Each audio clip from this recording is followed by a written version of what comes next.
Right, g'day ladies and gentlemen, legends of the high regard. Welcome back to our red suit fat man, Big Sack.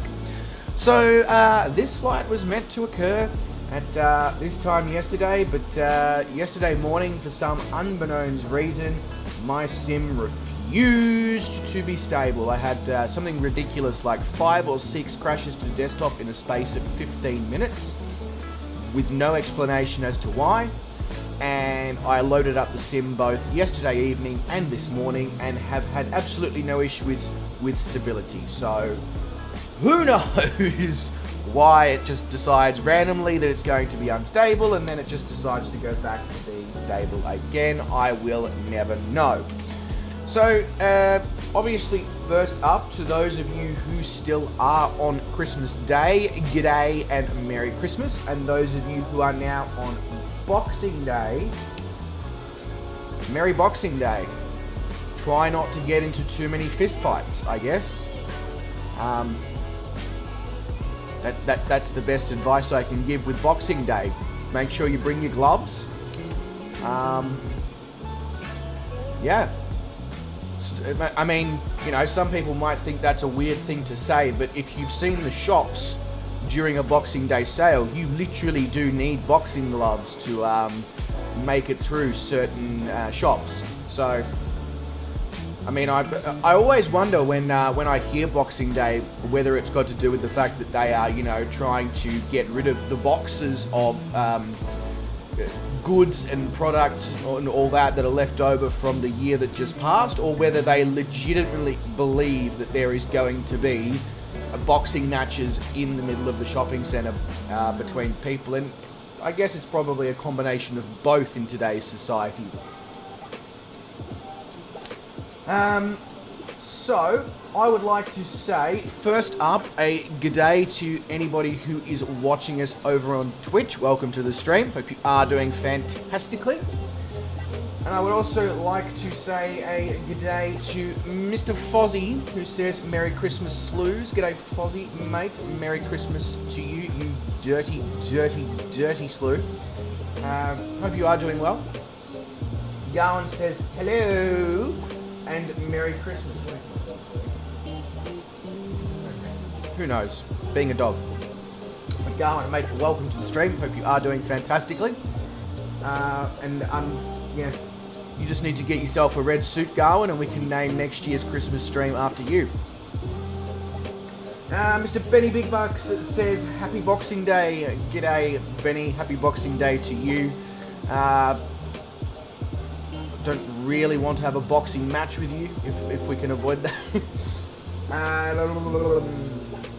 Fozzie just finished his prime rib. He's a little fat girl. Well, you know, I always had a bit of an inkling, Fozzie. Always had a bit of an inkling. Mr. Josh Manchester says, hey yo, time to fly. Hey yo to you too, Josh. I didn't realise that you were like semi-gangster, mate. But in all seriousness, Josh, mate, welcome to the stream. Hope you are doing fantastically. Black Evo says, g'day, sack grabbers. So we've got sack grabbers and box grabbers today. Welcome to the stream. Hope you are doing well. Mr. Dale K says, Merry Christmas, Dale, mate. Welcome to the stream. Merry Christmas to you. Hope you are doing fantastically. And yes, I certainly saw that, Garwin. I certainly saw that. I see everything. Josh says, are you on East USA or West USA? West USA, I think. Hang on. Now you're making me question myself. West USA, cool. It wouldn't surprise me if I'd changed servers. So thank you very much for that one, Josh. I believe I can see Kangaroo somewhere. Well, I could before. And I can see Benny's Big Bucks as well. And the other thing I find incredibly interesting is the fact that the runway has lights here at Svalbard, even though it didn't have lights here at Svalbard when I landed. But as you would notice, when I get close to the runway here, the lights disappear. And then they reappear. So basically, there appears to be a bug here at Longyearbyen in Svalbard, where the runway is lit, but if you are in fact close to the runway, the lights disappear. And we will put that to the test in a minute when I do start the aircraft up and taxi out for takeoff, to see whether or not, as I get closer to the lights, whether they do disappear. But you can see, you know, like, where are the lights? There. Did they just forget to install them? What's the deal? Are the light bulbs broken? Really, really weird. But it would also explain why I had so much trouble seeing the runway when I came in, because I could see it from a distance, and then as I got closer, it disappeared.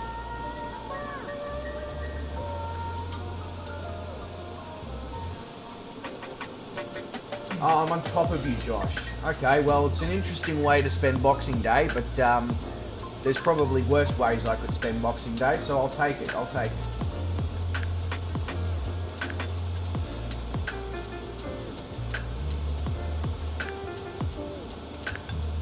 Oh, I understand that, Garwin. I don't think the sim works that way. I think it's genuinely a bug. Yeah. Alright. We have a A320 to finish the startup procedure for. So I've already got external power and the APU sorted. I want to turn on all of my fuel pumps. Like so. And then I want to turn on my ADIRS. Wait for the on bat to display for IR1. There we go. We've got on bat and disappear. There we go. Do IR2. Yeah, I'm sure it doesn't either. It would be cool if it did, but just get that vibe that it probably doesn't. So that's IR2 now on bat, and then we will... Oh, well, there we go. We will go IR3. Get all the IRS aligned. What's the problem, Star? Hang on a sec. Patience, young lady. Patience. Patience. 2 seconds. She obviously needs a back door opening to get to the backyard.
There we go. Now the mic should be working. I tapped the top of it to unmute it, but I may have accidentally double tapped it or something. So it would have unmuted and then remuted. But all good. I didn't really say anything important or special. I look like a very out of sync Muppet. I mean, probably.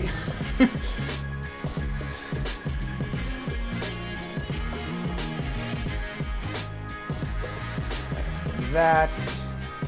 Everything is lit. Completely and utterly lit right now. Why else did I come down here other than to turn on all my lighting?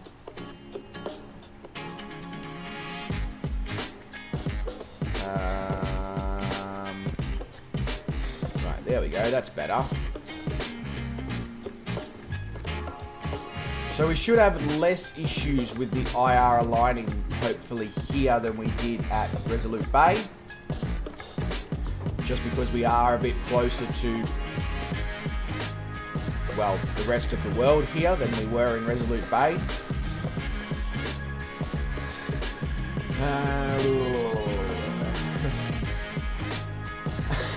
Just the meaning of life. Now we will never know. Including the pilot being lit, going, I wish I was lit. Whoop. Okay, what are you doing, camera?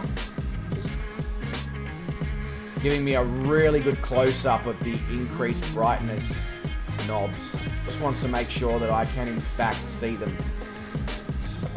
Make sure that we've got the barometer set. We want to we don't want to go too crazy high of an altitude today because it's only just over an hour and a half of flying down to Rovaneimi, which is of course widely considered as the home of Santa and Santa's village.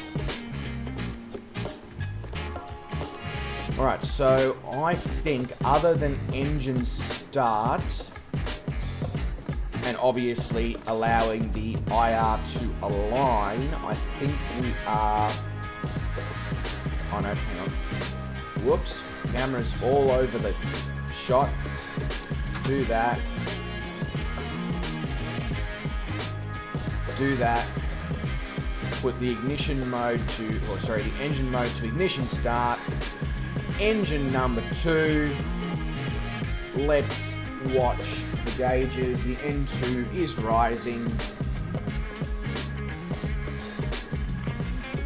You would think that the brightness light knobs would be better lit. I mean, you would, but that would mean you could actually see what you were doing, and that, I mean, why would you want to see what you were doing in an aircraft?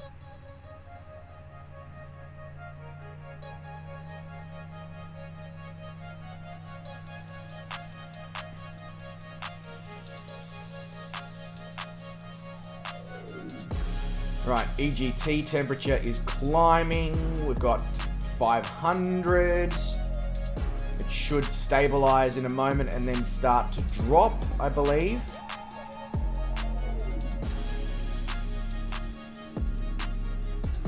Wow, that's gone incredibly hot. There we go, gone up to 600 and now we're dropping back, which is good.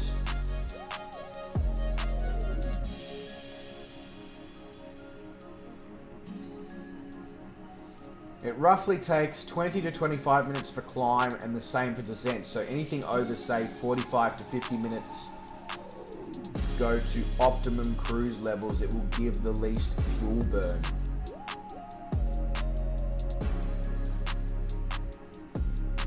Okay. Understand, Black. Understand. So we'll go to 36. Supposedly we have a nav TCAS fault, but it likes to do that in these locations, and it all comes good eventually once it sorts its shit out. So the engine should... The N1 should go up in a minute.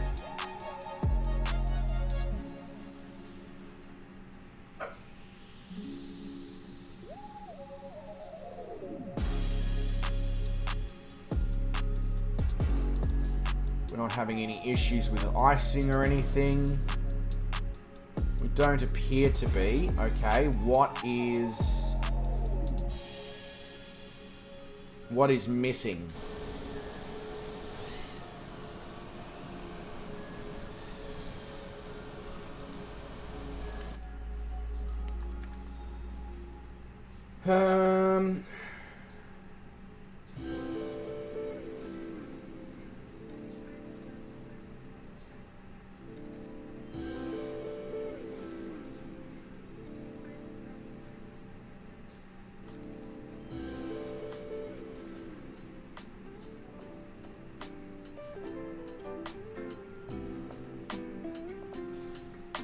Huh? Why isn't the APU on? I had the APU on.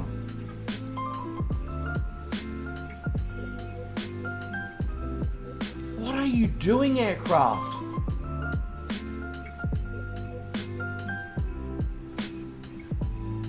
That doesn't make any sense.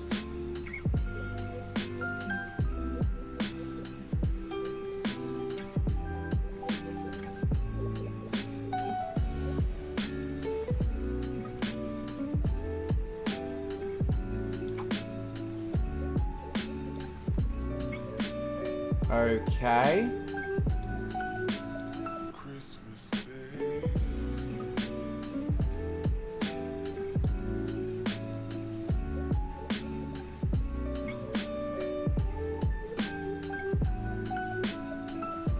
Why does this plane give me nothing but problems?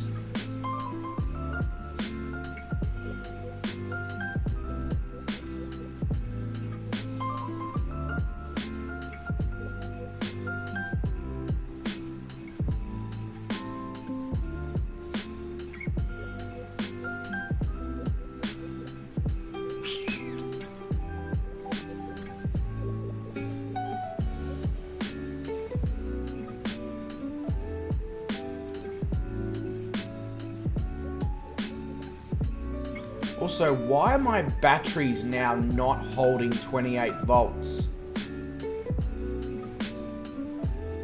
That doesn't make any sense at all. The APU is 100% on.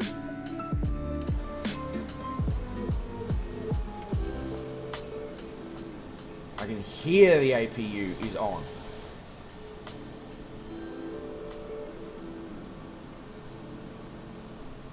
But the engine refuses to actually turn over.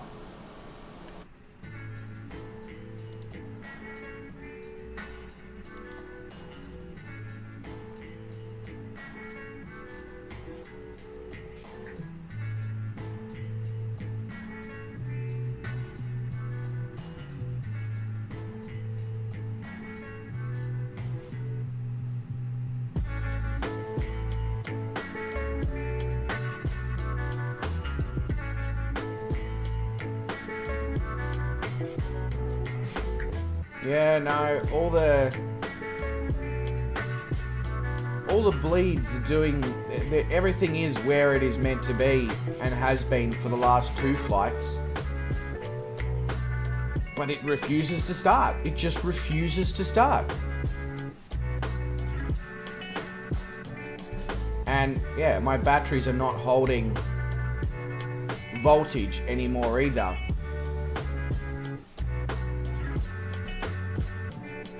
It's motoring, yeah. No, fuel control switch is all good. We have fuel.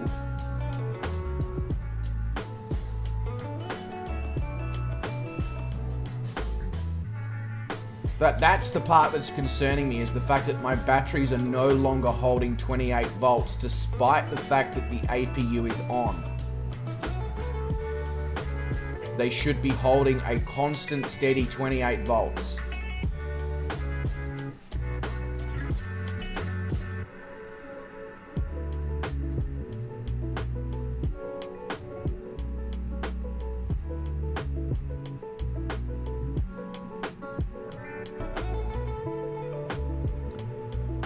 Oh, fuck this. Be right back.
Yeah, no, I know you're not familiar with the Airbus, Black. The fuel control switch in the Airbus is the ignition/start that I move that dial towards before I turn the fuel on. So everything was 100% where it needs to be. Just this aircraft, ever since the first flight, has decided it hates me for one reason or another when I've flown it.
Alright, so now we're trying the engine start again, and let's see if it actually does it this time.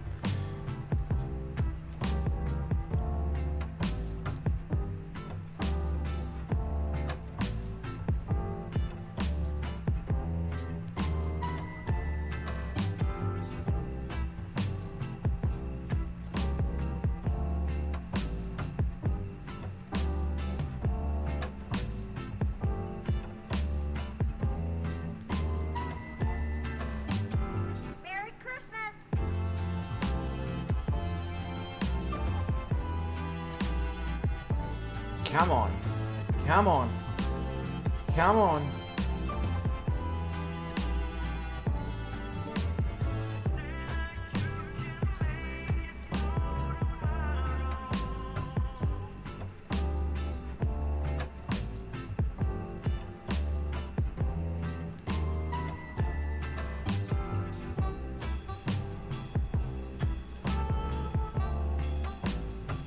Oh, for God's sake, plane.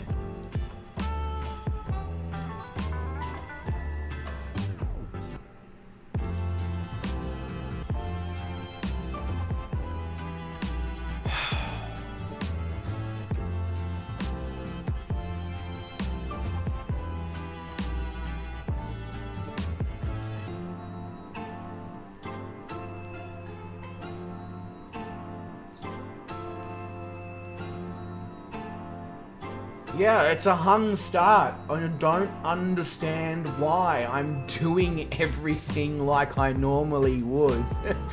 And usually it works fine. I have no idea why we are getting hung starts.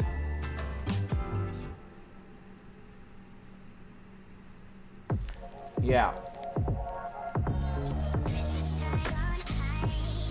Let's try again, hey.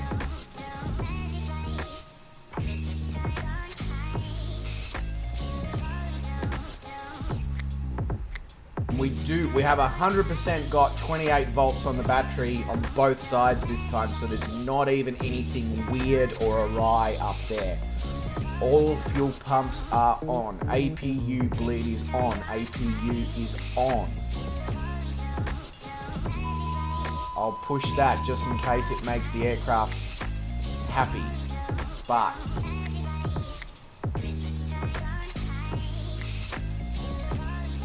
the only thing I can think of is because of the incredibly low temperatures, I'm going to turn on all my anti-ice things.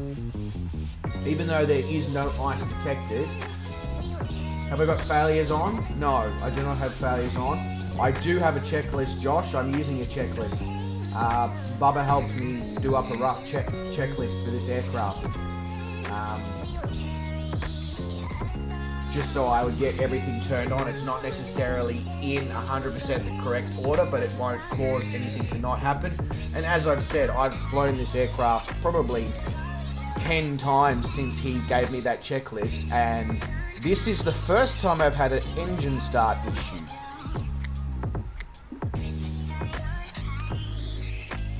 I've had other issues, but this is the first time I've had an engine start issue.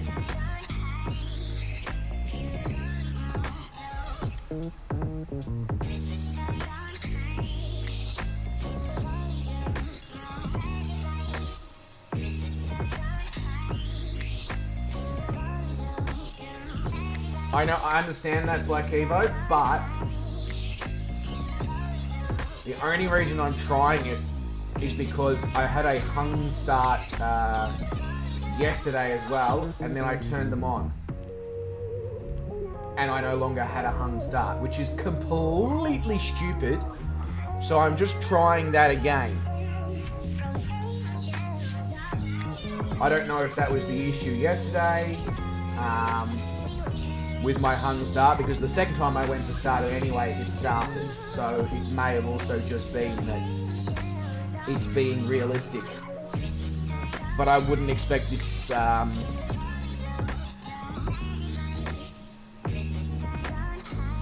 aware of that. I know the IRS is not aligned and the map is not available. I'm not going anywhere.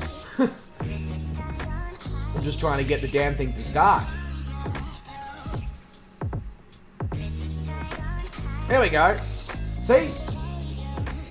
There we go. If I turn on all the anti-ice systems, it starts. How stupid is that?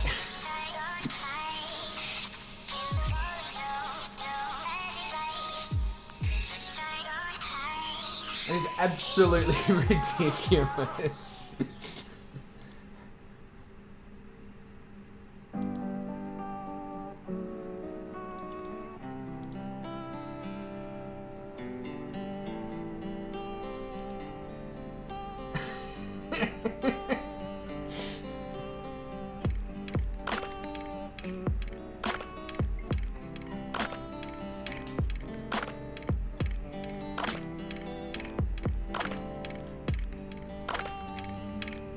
I agree, it's very dumb.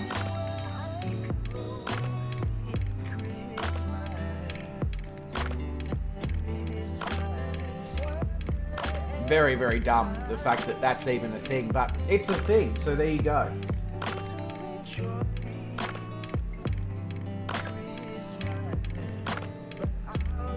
Obviously, there is a bug currently with the fly-by-wire A320 that if you are in negative temperatures, you must turn the anti-ice systems on to start the aircraft, which makes no sense, but there you go.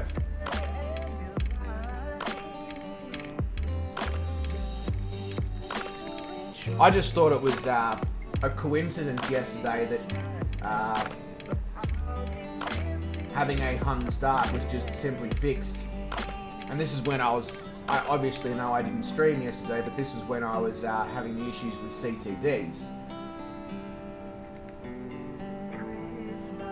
And I just turned on the anti-ice systems because I realised that my whole aircraft was covered in ice and the damn thing started.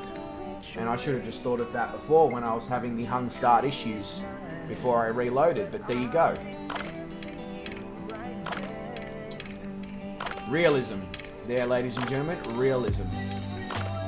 Right, 36,000 feet.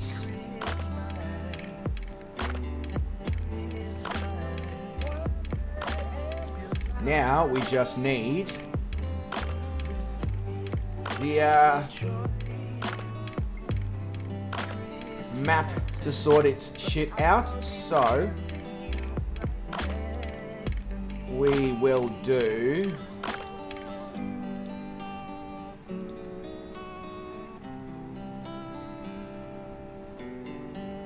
yes, I know it doesn't have a current GPS primary aircraft. Doesn't mean I can't not just enter numbers into the MCDU. Okay, maybe it does mean I can't enter any numbers into the MCDU. There you go.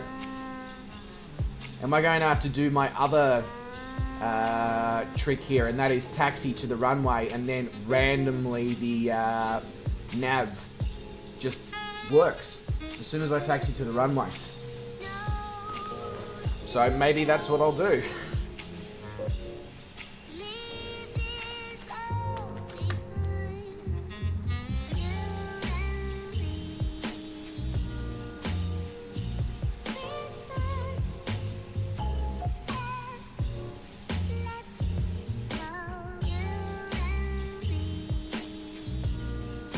Alright, pull off the parking brake and we will taxi to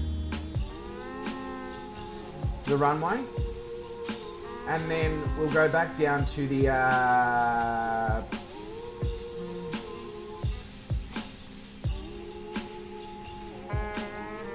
MCDU and try again.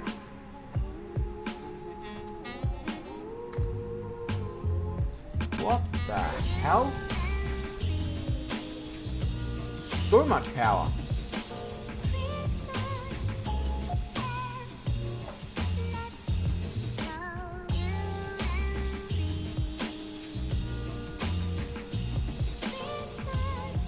Yeah, well, like, the interesting thing is, like, this aircraft is great when it works. It works exactly how you would expect an A320 to work. with no issues and all that. But when it doesn't work, it does some of the dumbest shit ever. And the problem is, because it's still in beta, it can simply be a different day and the aircraft just does random things and you can't explain why.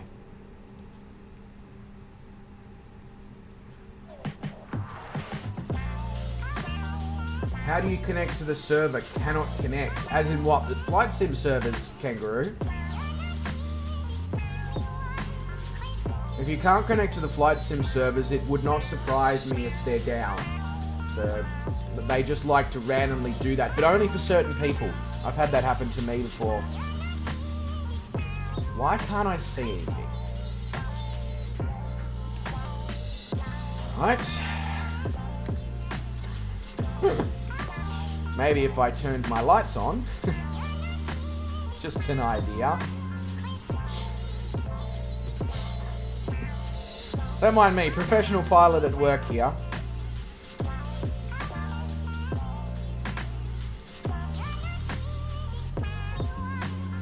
There we go, I can see now. I have no idea if there is a taxiway here or...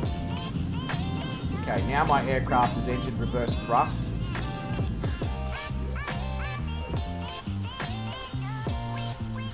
Flight sim server? Yeah, that, okay. So, I've had that issue before as well, Kangaroo. It just randomly stops connecting to the servers. No explanation as to why. Only happens to certain people, and then it usually comes back up within a couple of minutes. If it doesn't come back up within a couple of minutes, the best piece of advice, or the things that I usually do, is I'll restart the computer in my modem, because sometimes it can be a IP address conflict. And then, if that doesn't work, I will also sign out of my Microsoft account and back into my Microsoft account. Because for some reason, sometimes gaming services stops communicating with the Microsoft Flight Simulator servers.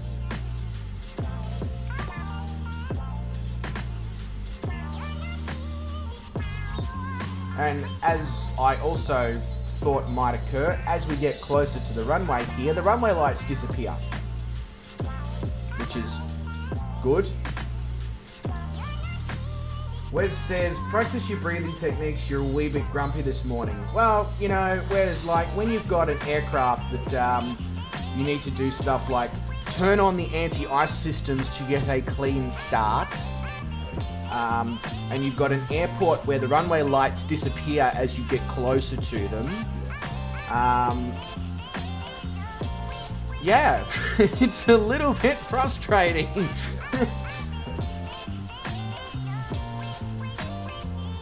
There we go, see? And when you taxi to the runway, and only when you taxi to the runway does the nav system align. Like, come on. Absolutely ridiculous.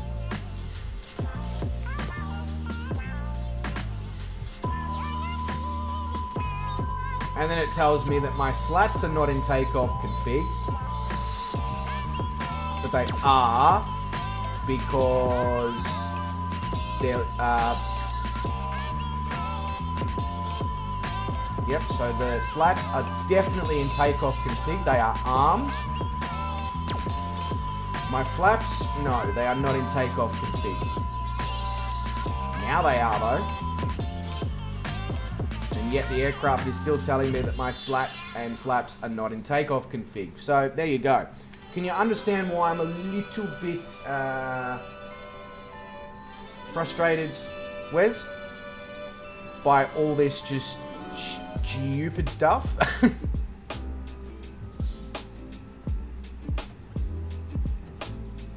Okay, flight number in use. Sure, no worries. Let's do this then. Cool.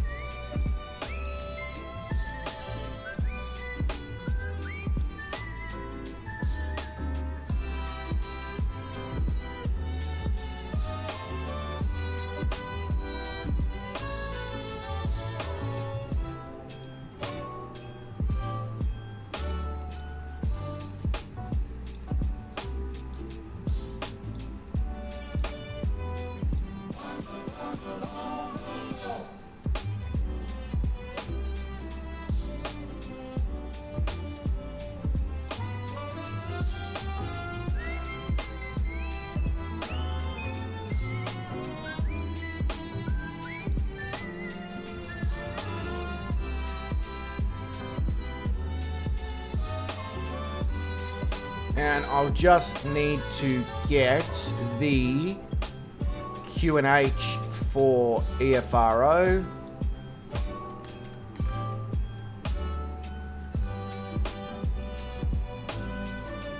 And I want the Q&H for EFRO.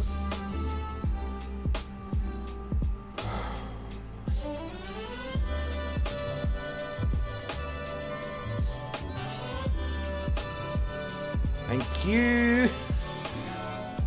So the Q&H is 997. Temperature is -17.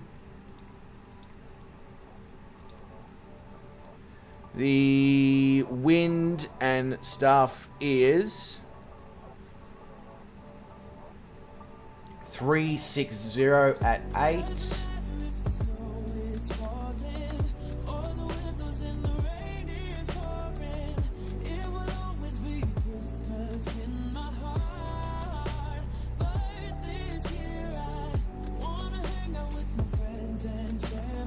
Cool.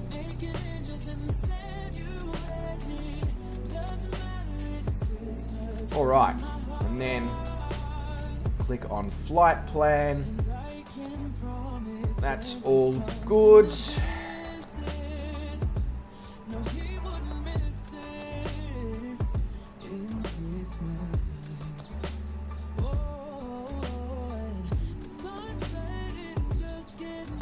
Oh, no, you're right, Black. Slats are part of flaps. But they are at 100% in takeoff config, which is position number 1. So I'm going to just put it in position number 2, just because the runway here is a little bit shorter, and see if it likes that.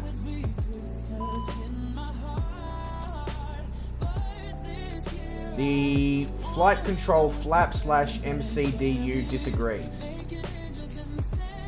Sure, no worries. I, at this point, don't care if the MCDU and the rest of the aircraft disagree with each other. What a piece of shit this aircraft is being today. I'm sure Black Evo at this point, with his experience in the 737, is probably having a laugh and a half. And Black, I promise, the previous version of... Well, in fact, you'd probably know. The previous version, because I've flown it before, previous version of the fly-by-wire A320 was 0.6 or whatever it was, is, there was no issues like this at all with it. It was fantastic. It didn't have any startup issues. It didn't have any... You must make it to the runway to make the IRS align. It didn't have any of those. Yeah. No, I kind of figured that's probably why it disagrees, but that's also why I don't care, because I know it's not a big deal at this point. I know the aircraft's still going to fly, so I'm not that concerned about it. And honestly, I've had enough of this aircraft giving me a headache today. I just want to fly the damn thing, because once it's up in the air, it's great.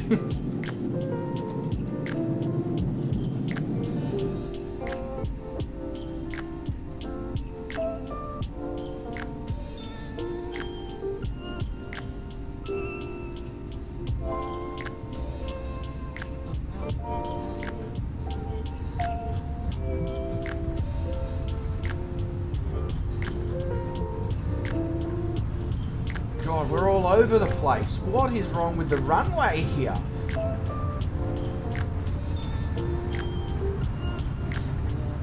Yeah, I'm getting up in the air before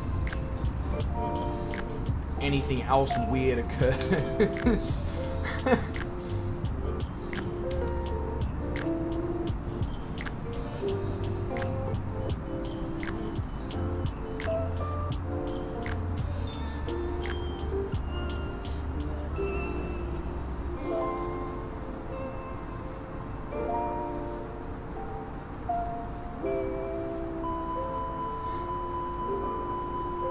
Yes, thank you, aircraft. I know I'm going to be overspeed. I will get that sorted, hey? You just look after your little cotton socks, alright? Thing.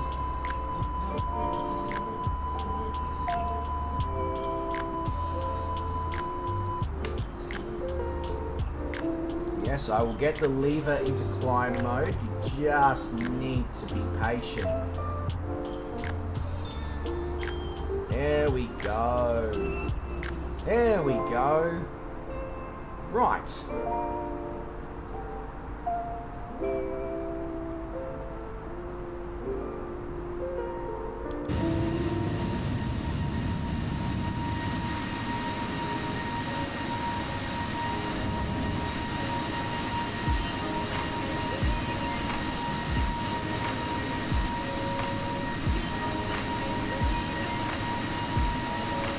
But honestly, I can't wait for this aircraft to be out of beta, because once they've solved all these little weird things that it likes to do, it's going to be absolutely fantastic. It's quite hilarious that, like, it's not even, the bugs are not even, like, detrimental to the actual flying of the aircraft. The bugs are just stupid shit. That not actually many people would come across, because I'd say not many people are flying this plane, in locations where the IR has trouble aligning and all that sort of stuff. So I'd say not that many people are actually experiencing these weird issues, because they're not flying in sub-zero temperatures and all those sorts of things.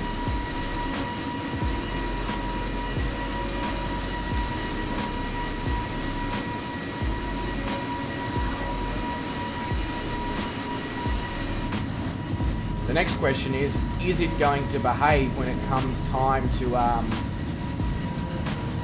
land? That is the bigger question.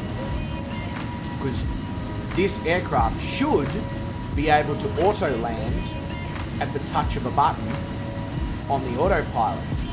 But we saw that last time when I was coming in here to Svalbard, that when I tried to set up the auto-land, it went all sorts of...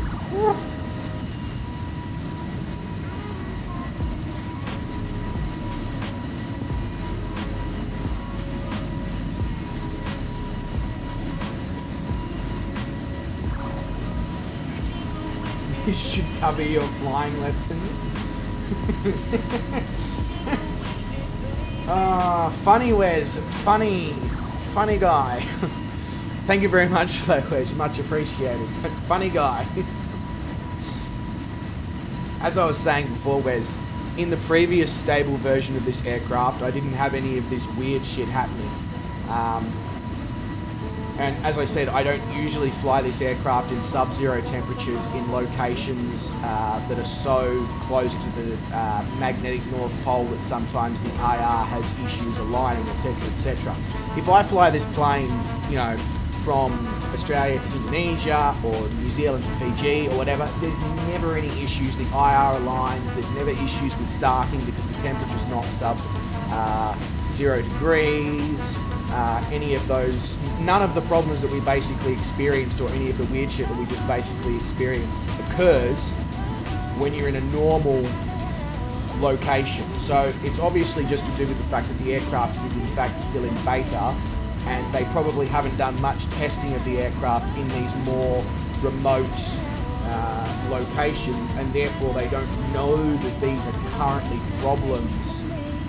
So I will just submit a ticket through the fly-by-wire installer and just be like, hey, just so you're aware, these are the problems that I experienced trying to get this aircraft out of these remote locations that are close to the magnetic North Pole. And if they fix that, it should be okay. Yeah, that's exactly right. I'm operating in areas that it is not properly coded for yet, so I have to do all sorts of weird stuff to trick the aircraft into thinking that it's not in these locations.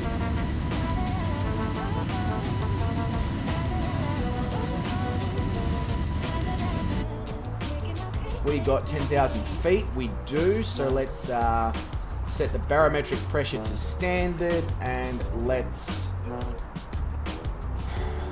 off with the landing lights, runway lights, nose lights,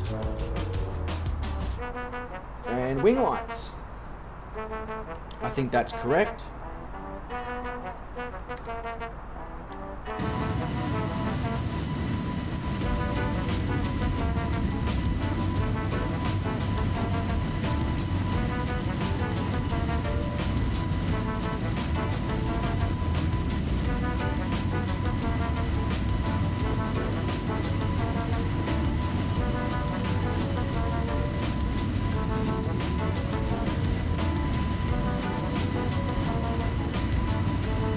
So it'll be the thing I'm going to find most interesting about this flight is it going to be any lighter than it currently is in Rovaneimi? The way that the world works says yes, it should be, because we're getting closer and closer, you know, like we're going to be in Finland. And of course, Finland has daylight hours even in the middle of winter. Not many daylight hours, but it does have daylight hours. It's just a case of, are we still going to be too north to see actual daylight hours?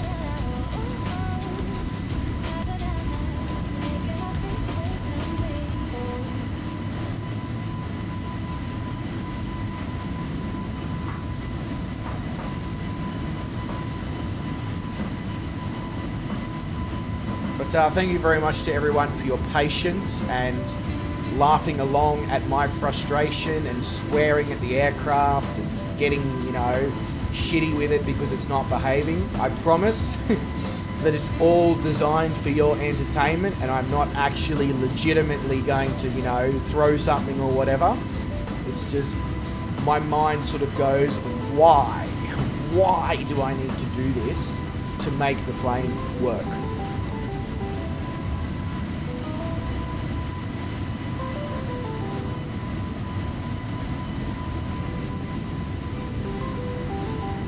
Honestly, I cannot wait for the PMDG 737 to come out so that I can get as familiar with that aircraft as I have started to become with this aircraft. I mean, the only things I need to iron out now with the fly-by-wire A320 is making sure that I do everything in the actual legitimate correct order, because right now, all that my checklist that I've done up does is make sure that I start all the various electrical and engine related systems in the right order so that we get a clean start and we get the GPS aligned, which is of course the most important things, but it doesn't necessarily run in the correct order for every single step.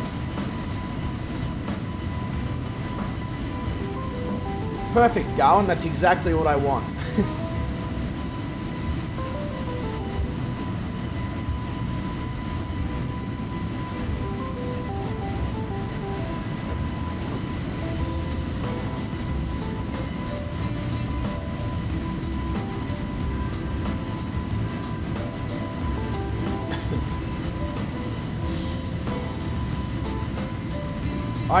I will do a stream in the coming days with this aircraft in a more normal location, and everything will just work perfectly.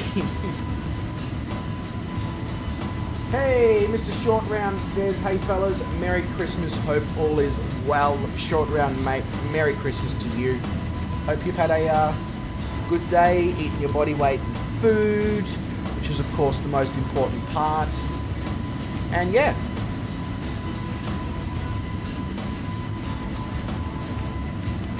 Hey, Inspector's here as well. He says, hello everyone, hope you all had a fantastic Christmas, Inspector. Certainly did. I haven't eaten that much food in one sitting in a long while. I mean, what did I have?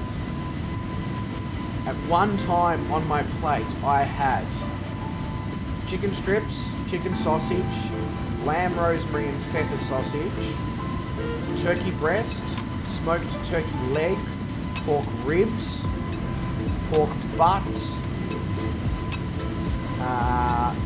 smoked lamb rack, smoked beef cheek, barramundi, prawns, potato salads, rice salads,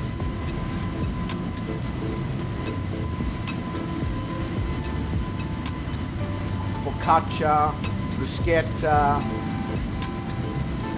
pumpkin, roasted carrots, broccolini,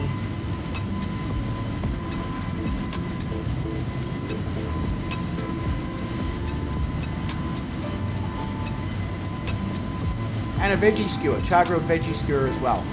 So, decent amount of food.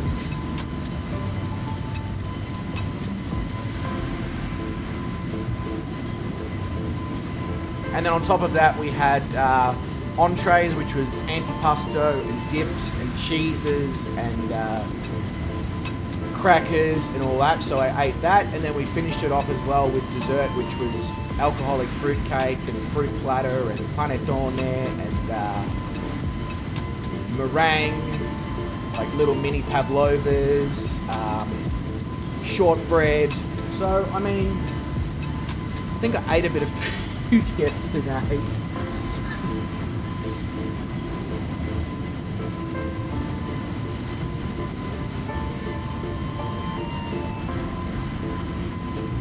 How did my moist meat turn out?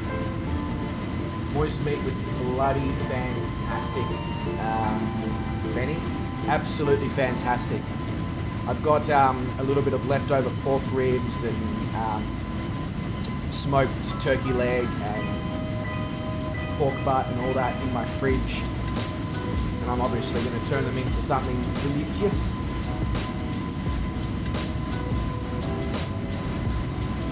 Correct, Inspector. Cheeses is the reason for the season. However, I had to be careful on how much cheese I ate because obviously I am mildly lactose intolerant, and too much cheese would have spelled a very disasterful afternoon on Christmas Day.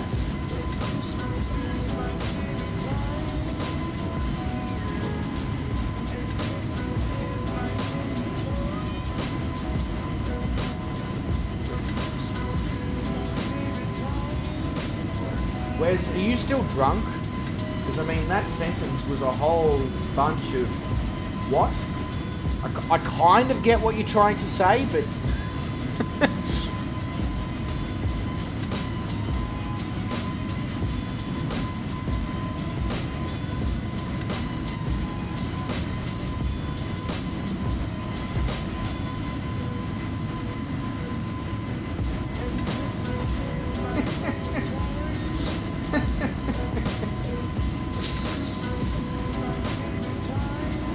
I have to read it out in the way that it's written because it's quite funny.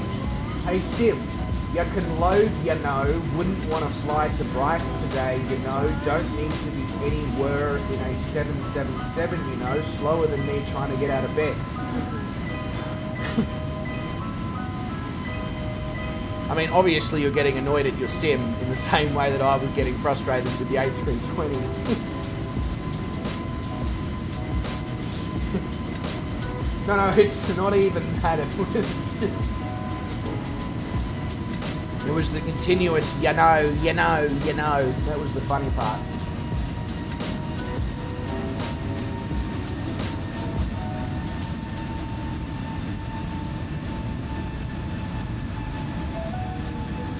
Garwin says, thinking about your video earlier, thanks for all the great comments about all of this, but one thing you need to remember is because of you, we are all here.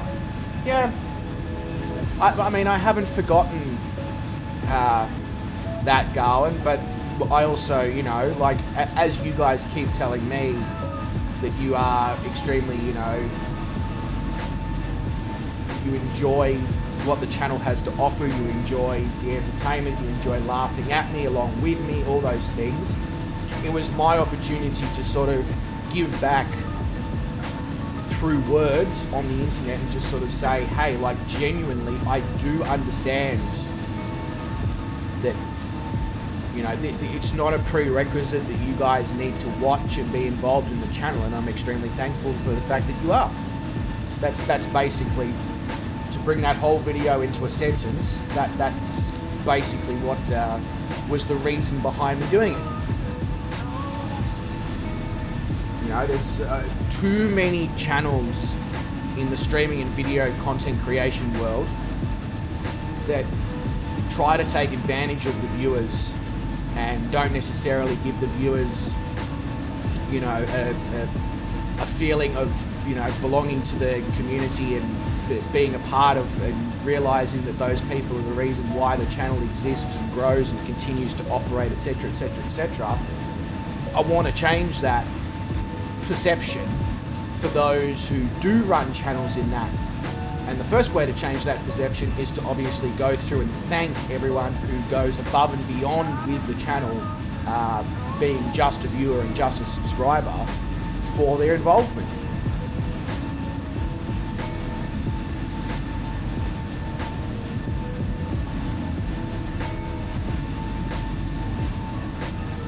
Short Round enjoys the sarcasm. What sarcasm are you talking about, Short Round? There's absolutely no sarcasm on this channel whatsoever. No worries, Garland. I mean, I guess we motivate each other. You guys motivate me by watching and being so awesome, and then by you motivating me, I put out more, and well, not recently more, but I put out content where I try to be as, you know, entertaining and as inclusive as possible. And it's just sort of seems at this point to be a win-win situation for everyone. So, but you're most welcome, Garland, and I will try to attempt to achieve that in 2022. It might be on a slightly less of a scale. It might only be 3 or 4 times a week because I am working full time again, but it will still 100% be a thing.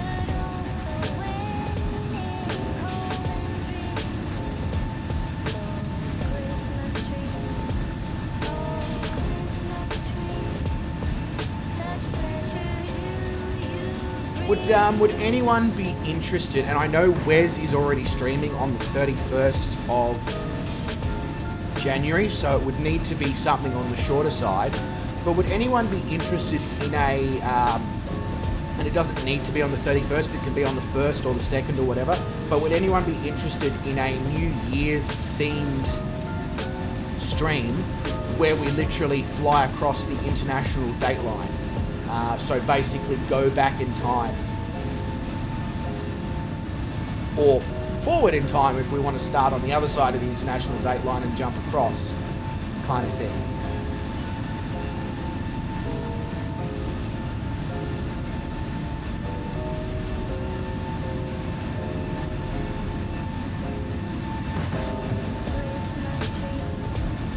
Wow, yes, that is the other problem, Garwin, is your sim being POS.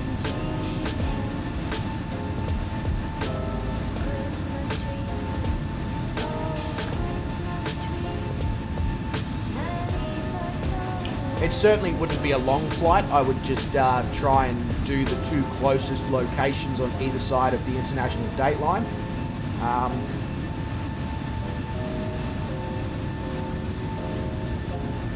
Yeah, it's exactly, Josh. Something like Tahiti to Hawaii. That's exactly right.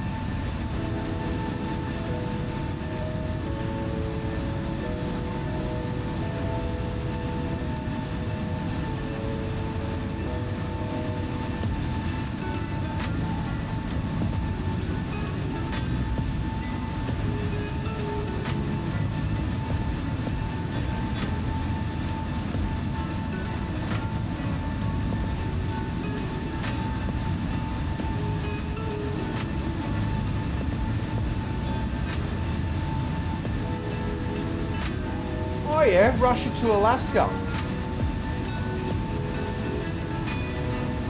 I mean, I would be happy, Josh, to make it a yearly thing that we go back in time or go forward in time,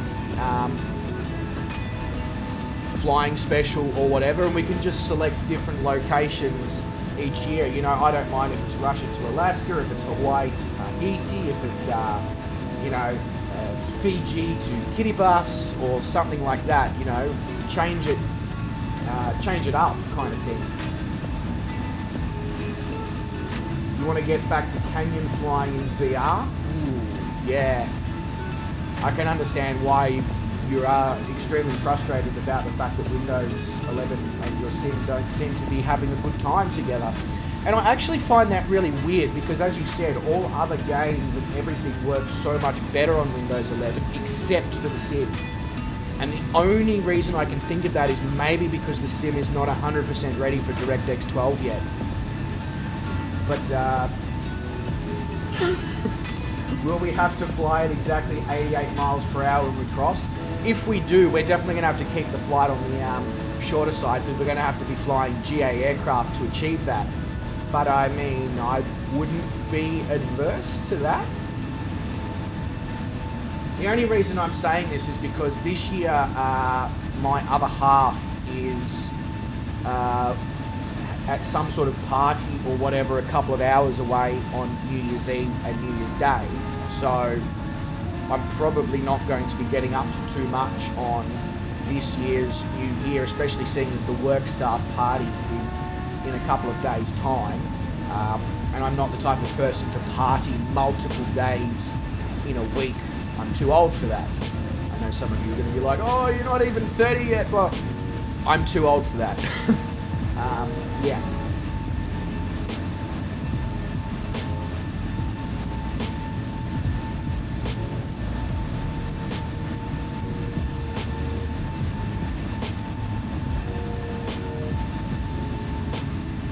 So we could even, yeah, okay.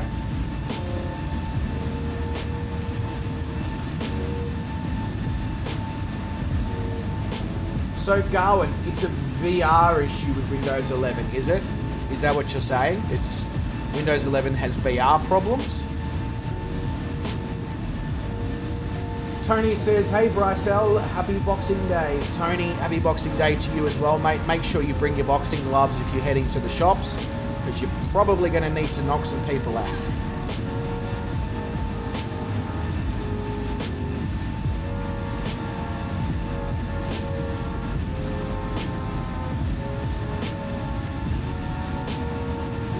Alright, I shall return in a moment.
my apologies for that. Yeah, guys, I was just going to simply go to the pilot's room, and then I was like, you know what, I feel like a coffee.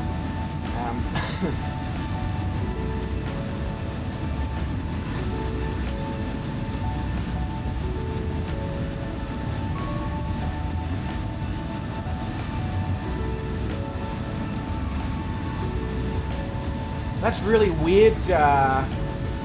Kangaroo, the fact that you can't connect to online. Very, very weird. I'm not sure what the deal is. Also, how awesome is that sunlight that we are flying towards? So we are flying directly towards the sunlight.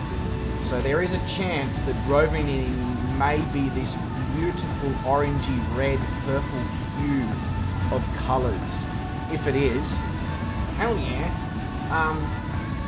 If anybody wants to know what my flying time is, I'm flying 11:52 a.m. sim time.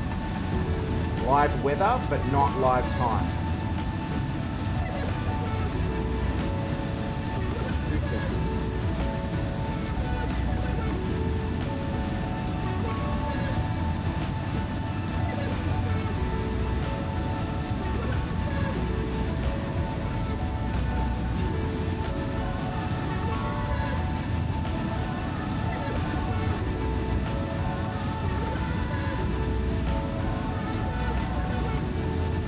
Getting all the text messages from all the various companies that I've bought off that I really like their products, so I've joined their like text message and email service. And they're just like, Boxing Day sales, get your items at Boxing Day, bollers. Just like, yeah, okay, calm down.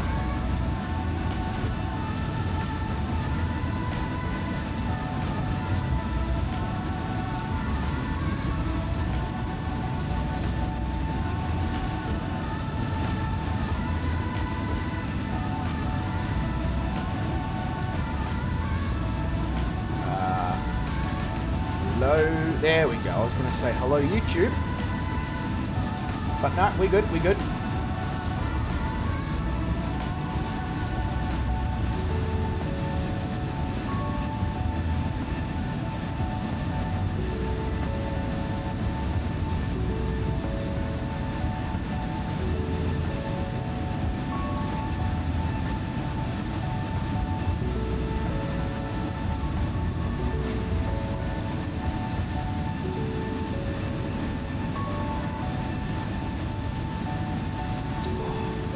Coffee.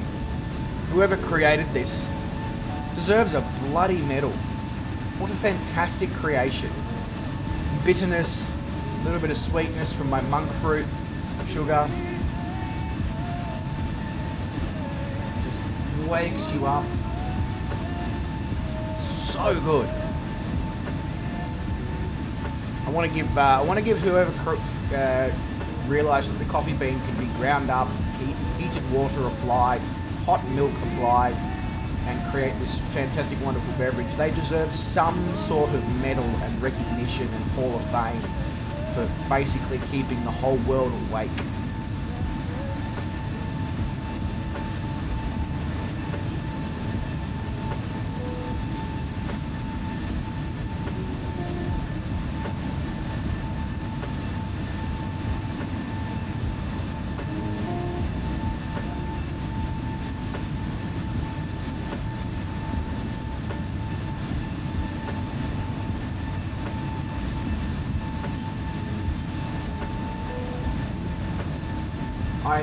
I unfortunately, Tony, am going to have to brave the shops at some point today. I'm assuming they're probably not going to be too crazy in the small town that I'm in, but I have to get a small item for the Kris Kringle at the staff party.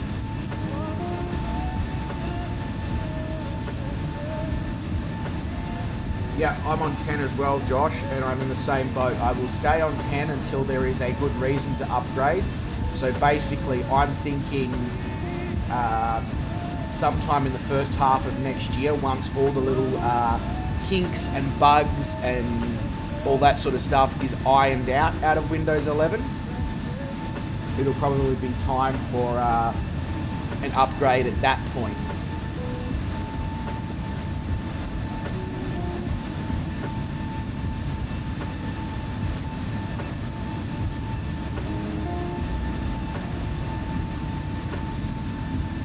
Can you just turn off Windows Defender, Garwin, and use an aftermarket virus firewall product like Kaspersky or whatever?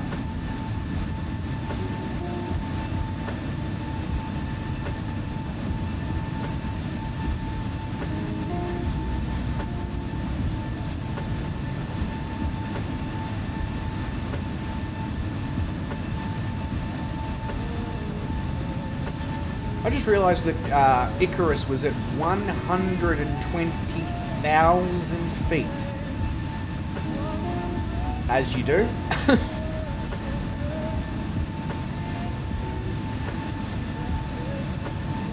It causes bitchy Windows issues. Really?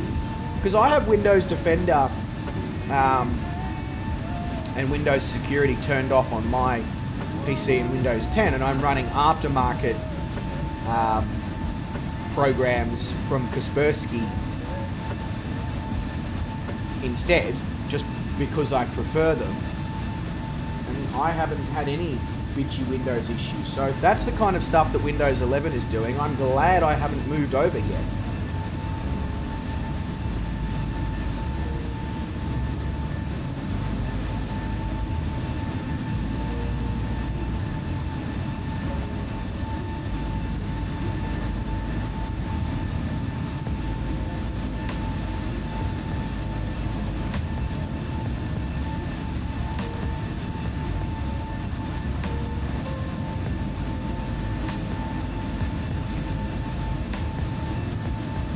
Yeah, typical companies, that's exactly right, Garwin. But the fact of the matter is, I think something ridiculous like only 12% of Windows users have actually made the shift to Windows 11 because of all the issues and stupid shit like, you know, very, very integrated and trying to force you to use their products and issues with games and crashing in VR and blue screens and all. If they don't fix those problems, it's going to be the least uptaken Windows system ever, and they're going to need to make a decision at some point whether they remove all those, you know, stupid things that force you to use their product, or accept the fact that nobody wants to use Windows 11 in its current form.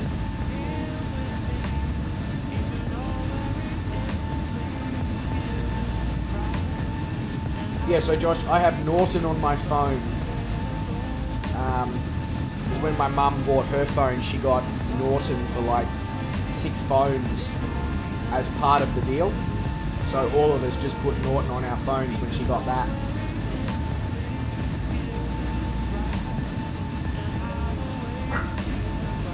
Yeah, that's exactly right, Garl. And that's kind of what I'm waiting for, is obviously other than the stability issues and little bugs and glitches and weird stuff that it does, and obviously forcing you to use product, the main reason why I haven't moved over yet is because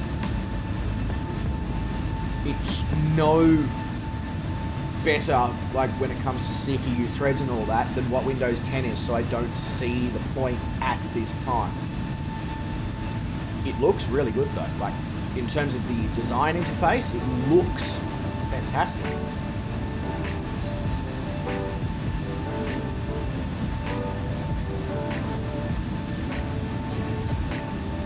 But, as I said, I need to be able to get in there, turn off Windows Defender, turn off Windows Security, turn off the Windows user account control prompts,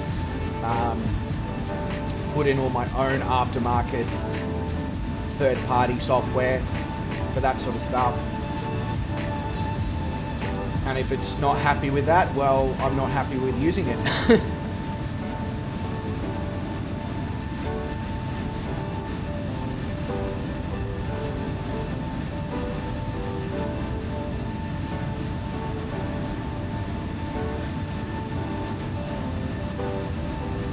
This is also very true, Garwin.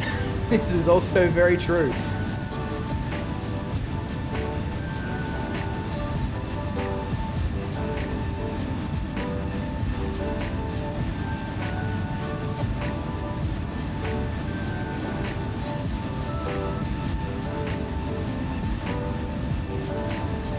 Really? All your racing stuff is done on a Chromebook? Damn, Chromebooks have come a long way from the days I remember of a Chromebook where it was like $250 and you got a dual-core processor, 4 gig of RAM, and a solid-state drive of 128 gig or 64 gig, and that was it.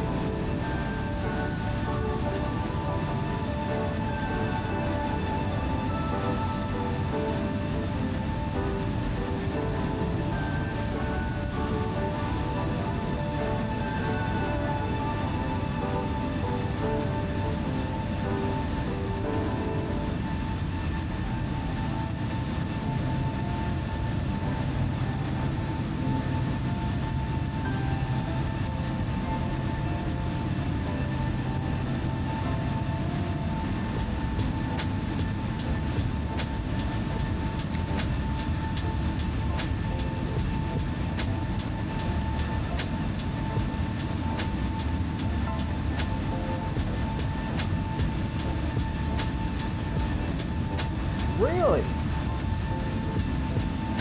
You can run OBD diagnostics.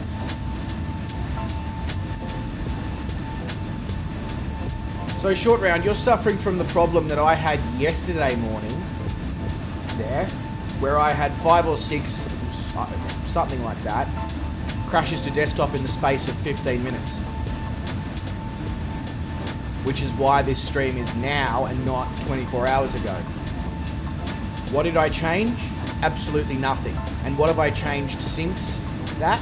Absolutely nothing. And I have not had a crash to desktop every time I've played in The Sims since that. So, no idea. It just seems to be a thing that sometimes when you load up the Sim, I don't know if it's a specific day, specific time, I don't know what causes it, but I just get a sporadic load up sometimes where I get 4, 5, 6 crashes to desktop in a very short space of time with no explanation behind it whatsoever, and then it just goes back to being normal the next day.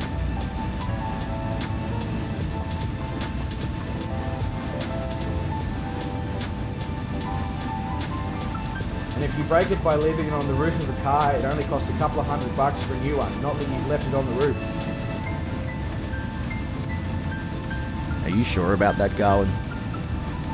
Are you sure?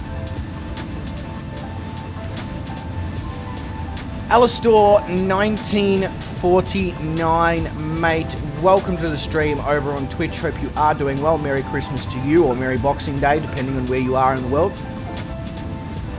He says, do you want to play? As in, you're more than welcome to join this flight, mate. If you jump on West USA server, you'll see us. We are, I'll give you a general idea of where you should be looking. So we are about 73 degrees north, 21 to 22 degrees east, longitude and latitude. If you look at that in the sim on the world map, you should see a bunch of us flying along. Feel free to drop in on us and join in the rest of the flight. We've only got about an hour or so left, but you are more than welcome to jump in.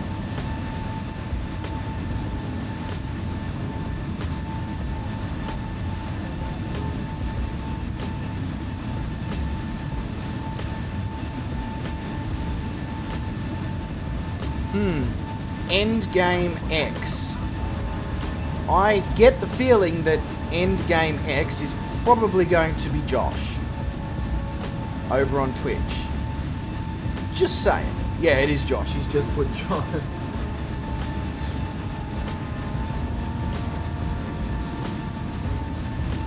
Speaking of which, Josh, what made you make your name the Endgame? Within like the sim and over on Twitch and all that sort of stuff.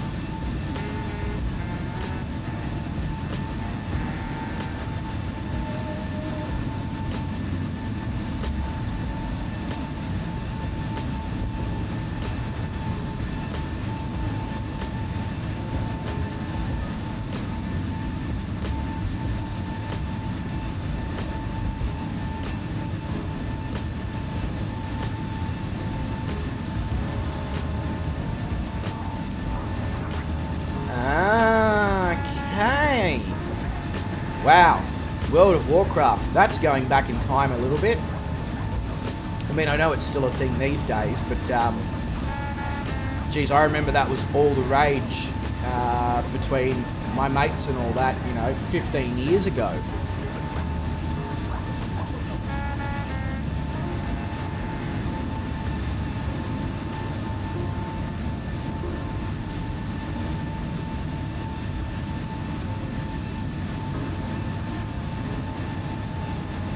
Haven't played it in about 10 years now, yeah.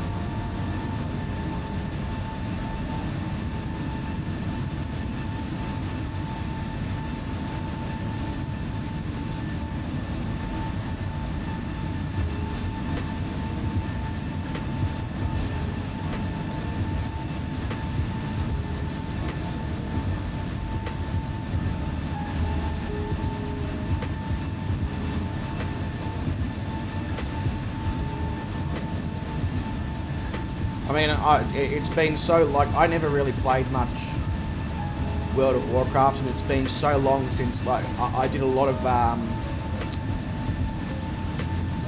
sort of second-person watching, helping people out from the sidelines, etc. with that game when I was, at their place or whatever. They'd have their PCs set up and they'd be all working together, and I'd, just be like, hey, why don't you try this? But I never actually really played that much of it, and yeah, as you said, 10 years, it would be at least 15 years since I did anything with it. It never really grabbed me, and I certainly wouldn't be going back to trying to play it now either.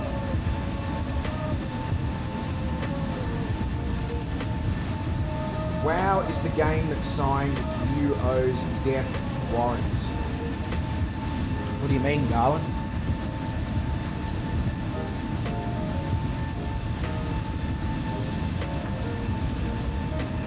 So I'm now getting a vibe that a lot of flight simmers used to play World of Warcraft.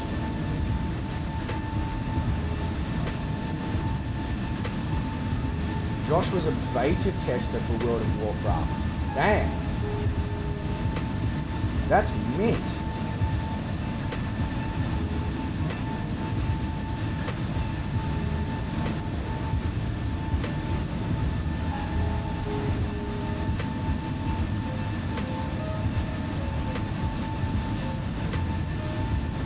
Oh, I see. Yeah. Ultima Online was one of the first MMORPGs. Yes.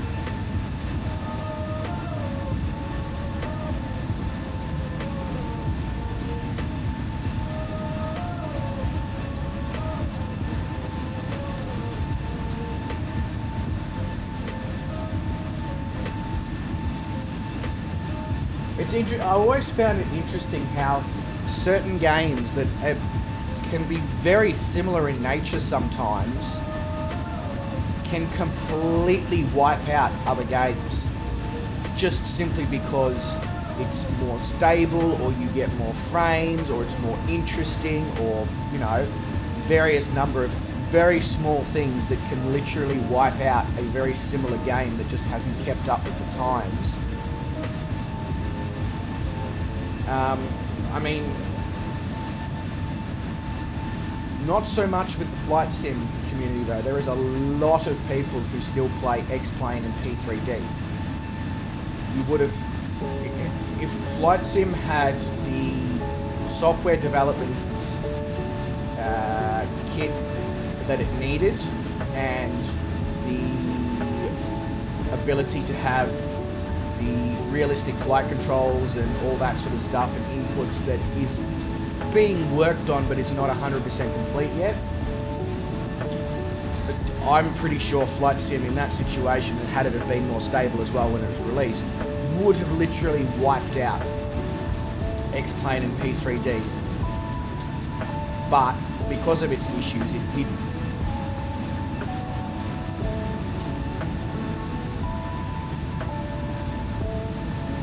Yeah, of course, Garland. Yeah.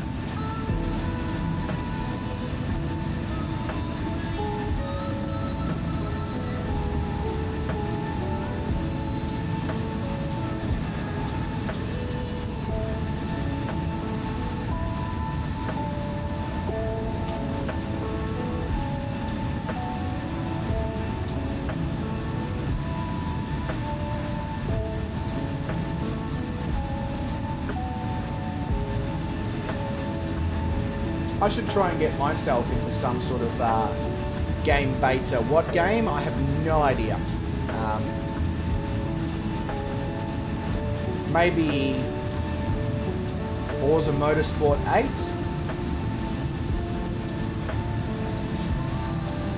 That might be worth trying to get into the beta for, possibly. Back when EA did good. Yeah, I know, it's been a while, hasn't it, since... Although, to be fair, their most recent FIFA game, by far the best FIFA in a long time. Long time. It's actually genuinely a good game. There's no issues, there's no real bugs, it's smooth gameplay, the graphics are fantastic, it's all licensed.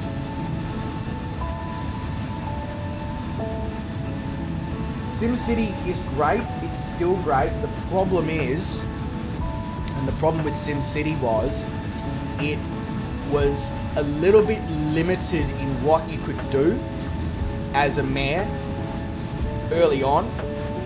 And whilst they've changed that through the form of third-party add-ons and all that sort of stuff, City Skylines came along at the right time with the right amount of gameplay options and mods already available and basically wiped SimCity out, simply because it offered everything that SimCity had, plus everything that SimCity should have had.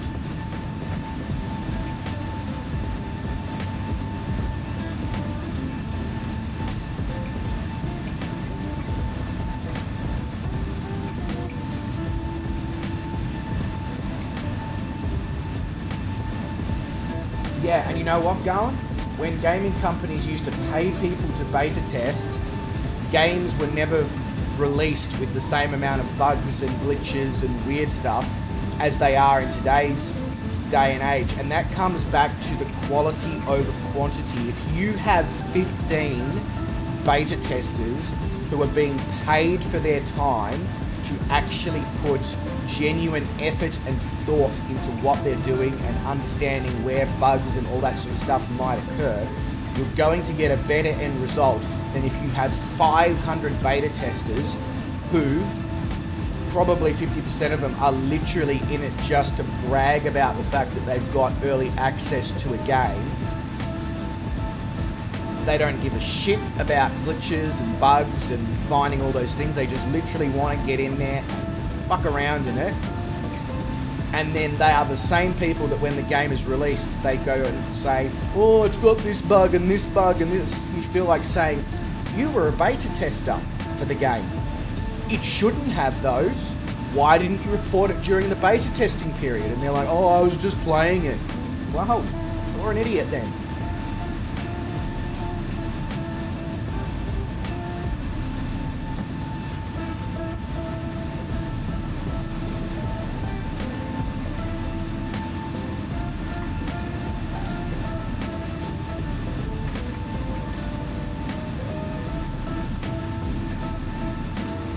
My dog is retarded sometimes. She's literally just picked up her food bowl and her full water bowl in her mouth, taken it outside in the backyard and dumped it. Just overturned them on the grass. Why? Why do you do that, you silly nutcase?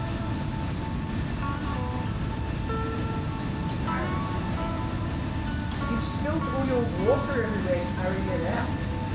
And now you're going to come to me and complain that you don't have any water to drink. Not much going on up in this noggin, is there? Not much forecourt.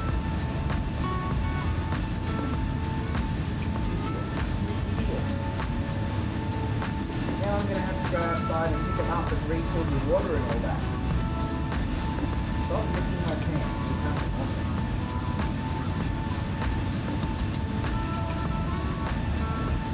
Duke Nukem, far out. There's a throwback. Also, Josh, I don't know if you're up for it or whatever, but City Skylines always interests me, but I'm not really very good at it. Is there an opportunity for us to possibly jump into the Discord and you can stream some City Skylines into the Discord and just sort of show me some tips and tricks and do this and do that, and you should have this mod and all that sort of stuff, because it's definitely a game that interests me.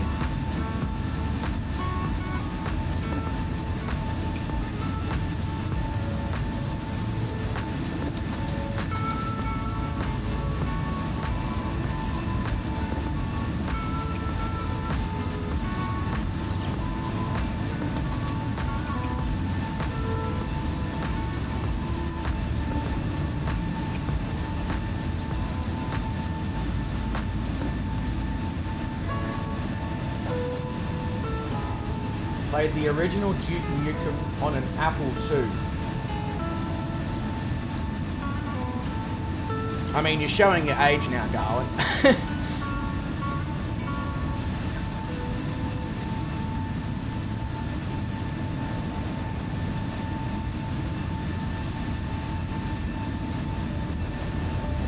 Oh, I watched Biffa already, Josh. My people that I watch with City Skylines is Biffa plays indie games, Squirrel, the Norwegian or Danish fellow, I can't remember his name, but he likes to do the cities with the Scandinavian style names, and the Spiffing Brit, who just rorts the shit out of the game, but it's bloody hilarious.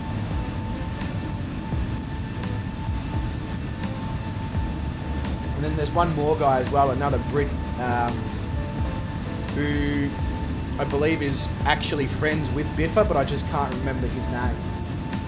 But I find that their videos, whilst they're extremely fun to watch and enjoyable to watch, and you know, awesome to see such professionals at the game at work, they don't necessarily do too much on the side of this is how you do that, this is how you do this, this is what you should have in terms of mods, etc., which is what I'm looking for.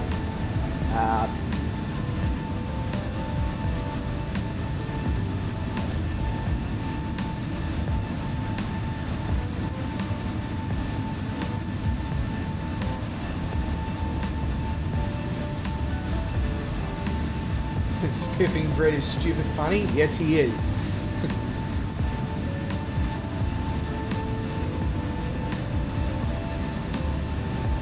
Yumble is a good one. Okay, I'll have a look at him as well. So we should see some really, really decent scenery here in a minute when we actually cross over into... are we crossing into Finland? I think we might be crossing into Finland straight up.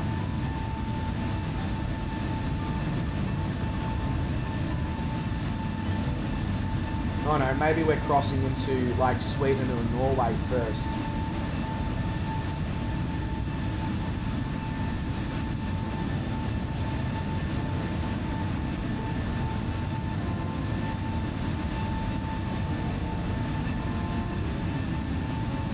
Either way, when we cross over land here in a minute, we should actually have some really good scenery because, of course, Scandinavia was done in one of the sim updates.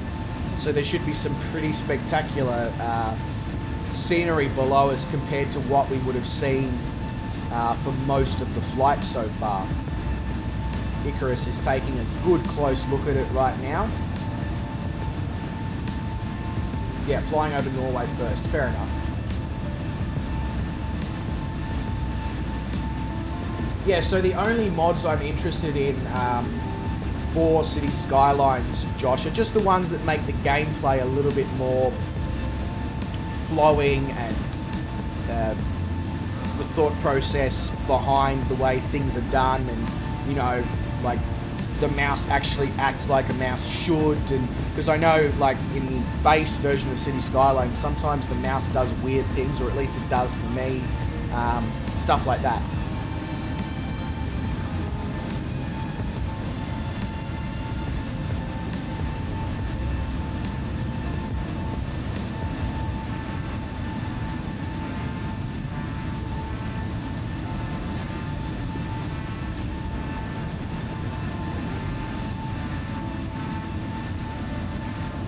I get one mod, get traffic manager. Okay, I will do.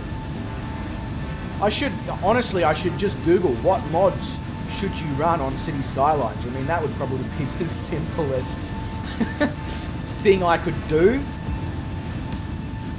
Because I would love to stream a little bit of, I'm sort of thinking in 2022, having once a fortnight or once a month or something like that, just a day where I stream once or twice on that day, and it's just things that I don't usually stream, like City Skylines or like Wreckfest or,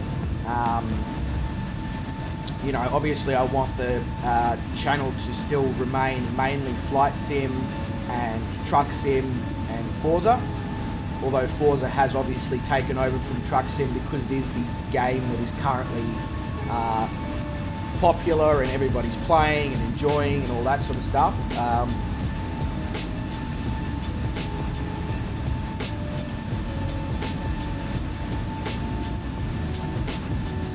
But that will obviously change as time progresses, especially seeing as Truck Sim's got, you know, ETS has got Russia coming out, ATS has got Texas and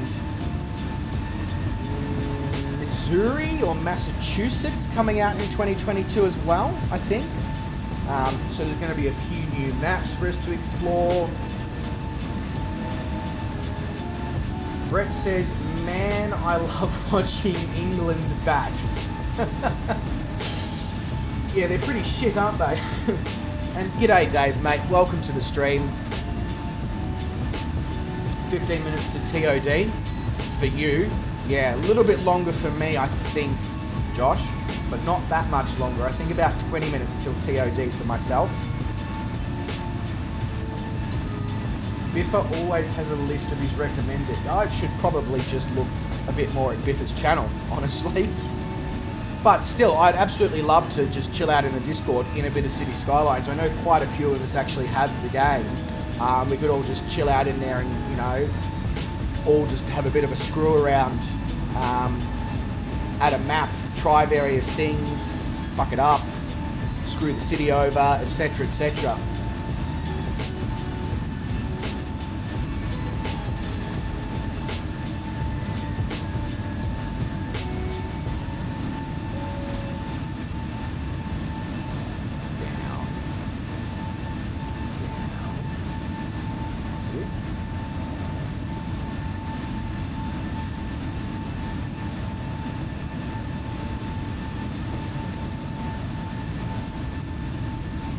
Yeah, well, let's do it. Excuse me.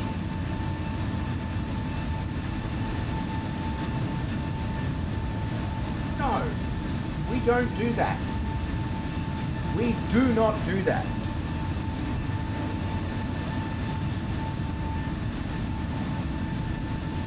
Cheeky little shit. Yeah, so I'm off till the 13th of January, so I'm more than happy to just do random shit like that in the Discord with a couple of games even. It doesn't just have to be City Skylines, it can be a couple of games. Obviously we're going to start hopefully being able to do some Farm Sim 2022 on a semi-regular basis in 2022, even if it is just within the Discord or just within the Patreon. But it is definitely something I would like to do some more with. There you go. So your classes start on the day that the Australian World Update comes out for the sim.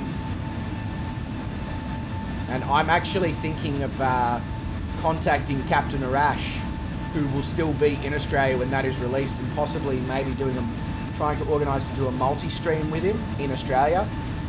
Between the two channels once that scenery is released.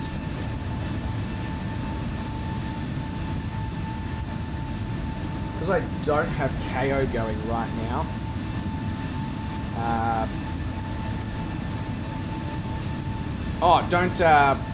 don't worry about jumping in the Discord now, Dave. It's all good. It was just last night. We had a lot of people in there. That's all. You're all good. Yeah, because I don't carry going at the moment because obviously I'm streaming. I will get up the cricket score on the phone.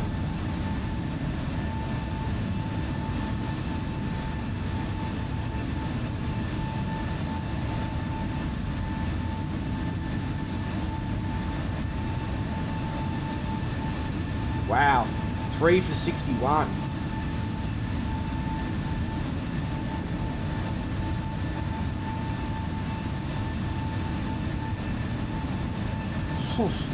Yeah, I can see why you enjoy watching England bat, Dave. 3 for 61 is pretty fucking rubbish.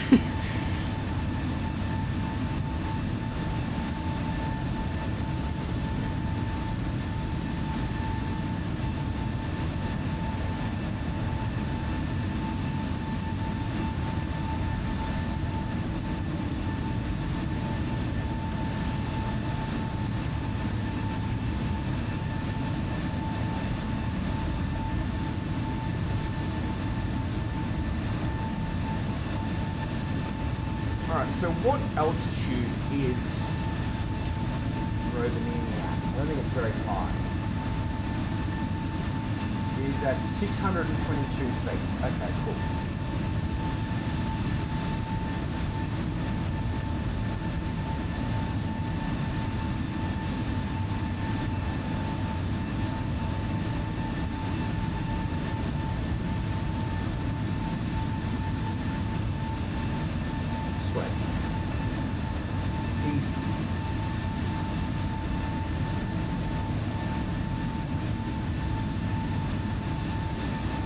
I think Icarus has just made a landing down at Alta Airport below us there.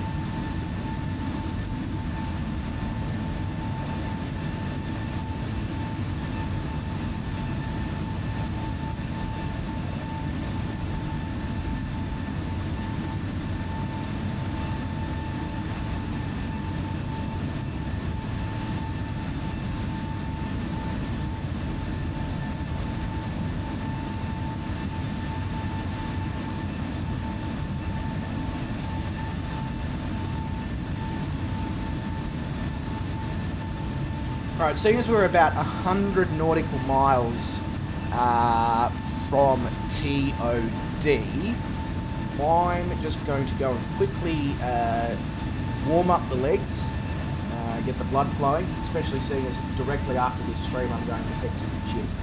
So, kind of important to make sure that we're all warmed up. I'll be back in a couple of minutes ready to land here at Rovaneimi.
Gowan says, I am out for the night. Have a good one. Gowan, mate, you too. Have an absolutely fantastic one. Look after yourself, mate.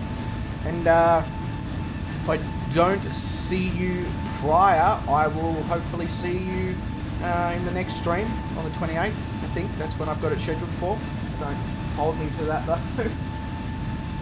But yeah, have a good one, Gowan.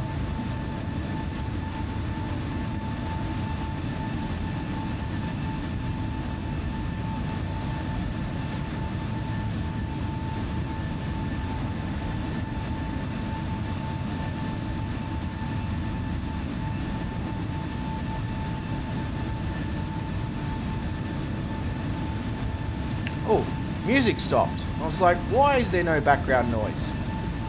No music.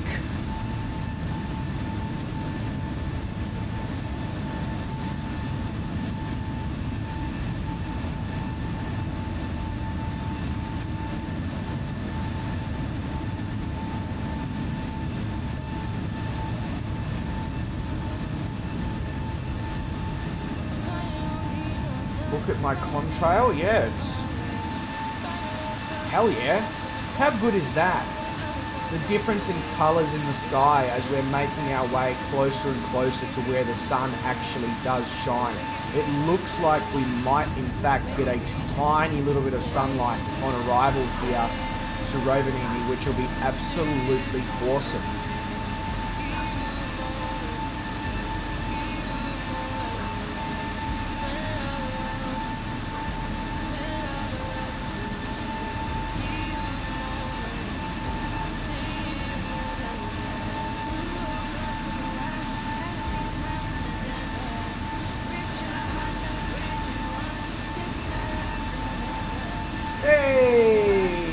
Sean Dale is here.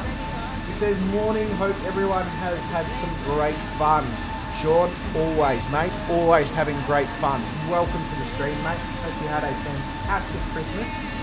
Hope the fat man in the red suit with big sack brought you everything that you could possibly want.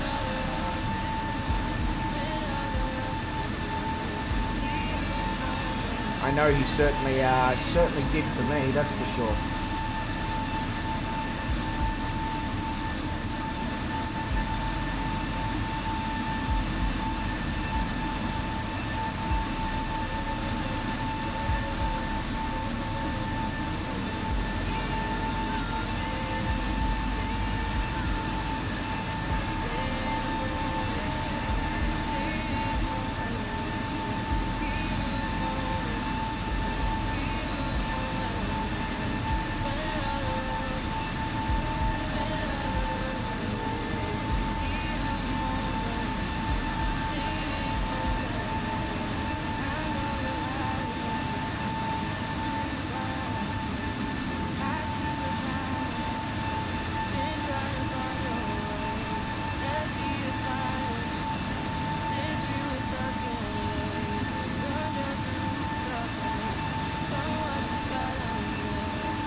Kangaroo says, I click ARR settings, nothing happens, A320. ARR? Do you mean APPR?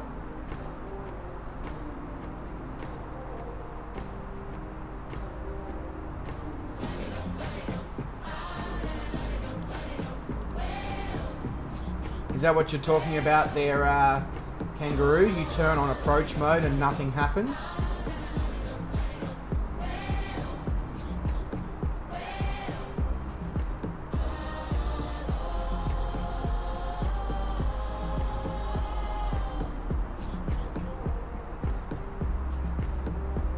Family close by and Cameron enjoyed his games.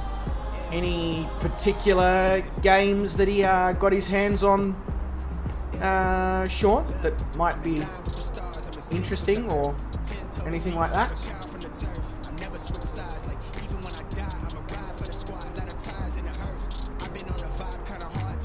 The in-game sounds are gone. It might just be because I'm inside the aircraft, Josh, and therefore because I have the volume down so far for the in-game sounds, it may just not be audible. That's all.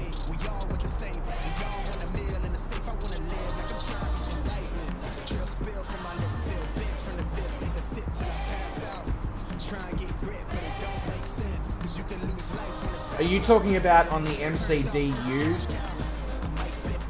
Kanga?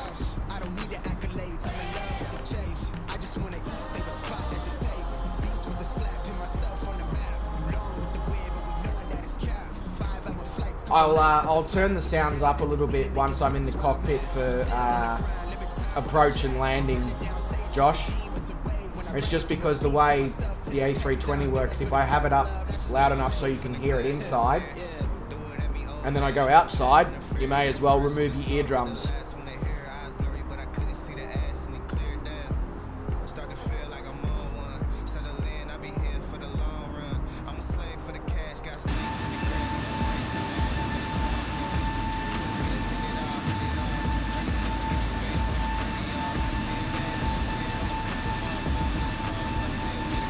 In the MCDU. Is it all programmed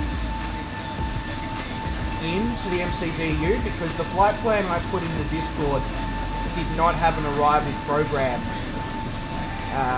like a runway arrival program into it.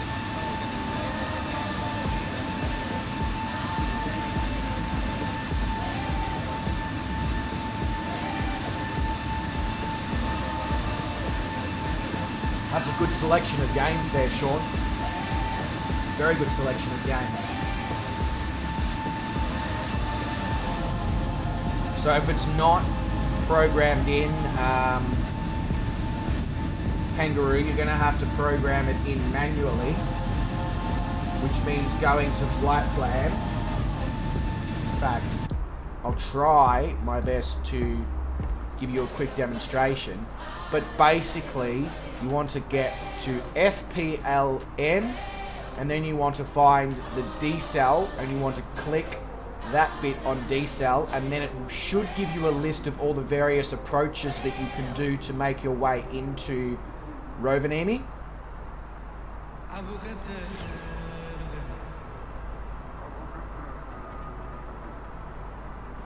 And then it should just work from there.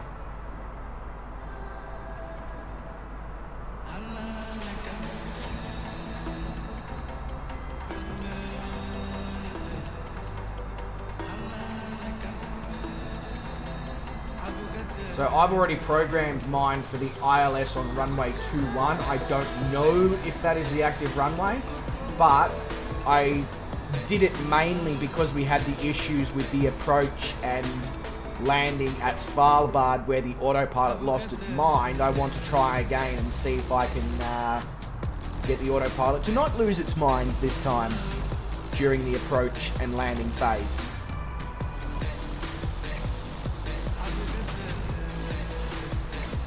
Yeah, so the active is the other side, but this is simply for testing purposes, because I don't think runway 3 actually has an ILS.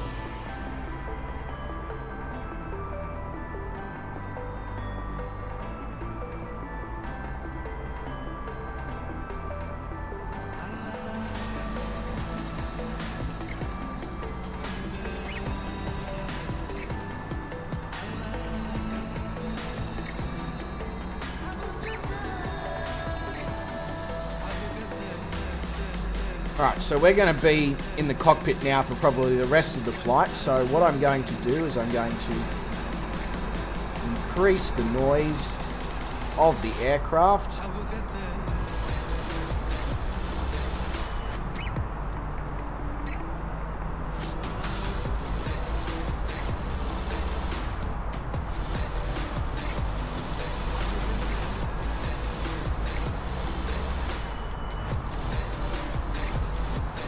It's almost a 90-degree crosswind, yeah. Even if I had a tailwind, simply for testing purposes, I would still land on 2-1 because I would like to see whether it was just Svalbard where the A320 had the problem, or whether it's a current problem with the current stable version of the A320. Oh, yeah, there you go, Kangaroo. What Sean said, you can always get the ILS radio frequency. In fact, I might be able to find that for you. I may also not be able to find that. Nope.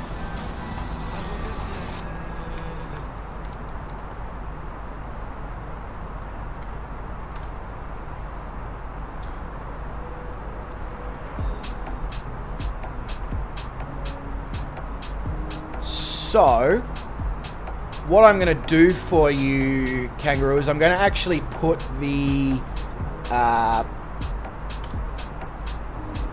Rovaneimi graph thingamajiggy, the instrument approach chart, should I say, just popped it in the chat.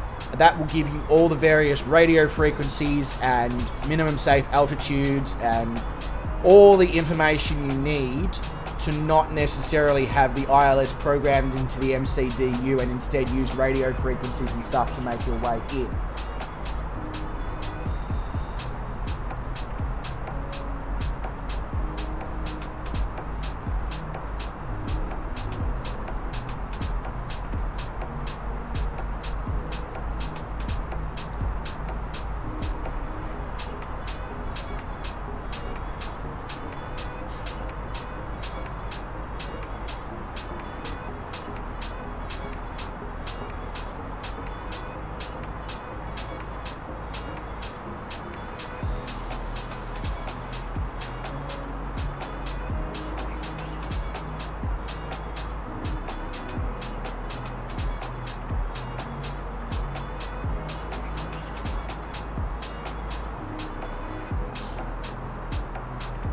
So, need to be at 2,500 feet or more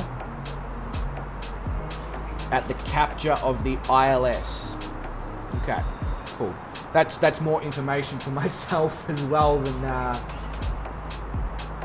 as well as any of you, just so you know. So Kangaroo has the ILS. So is it now working for you, Kangaroo, or is it still not? I mean, worst case scenario, you may have to do what I did at Svalbard and just hand fly it in. Use the autopilot to obviously take you down to a good altitude and a good distance from the airport, and then just hand fly it in. Not an ideal situation, but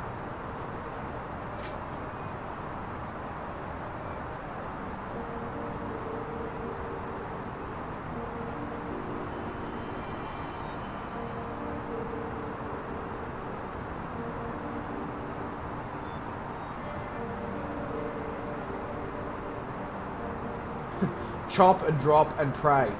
Yeah, you know, if my pilot ever comes onto the speaker on a flight I'm on and just sort of says, hey, we're going to just chop, drop and pray, I'm probably going to shit myself.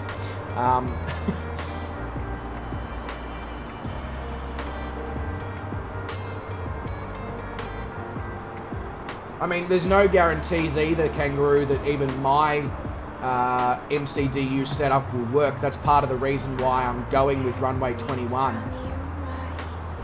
Because as you would know, at Svalbard, the minute I hit the approach button, the aircraft started doing 360s on the spot.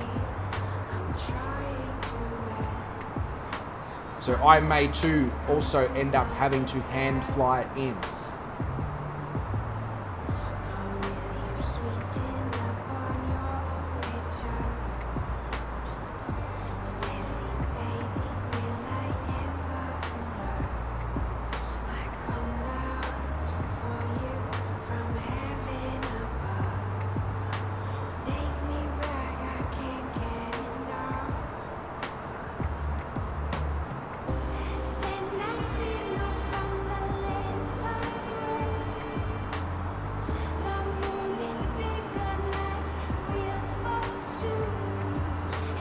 Yeah, exactly, Sean.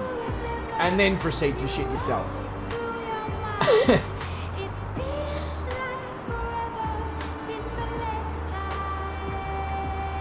Jacko feels like KFC. Something tells me Jacko may have had a little bit to drink.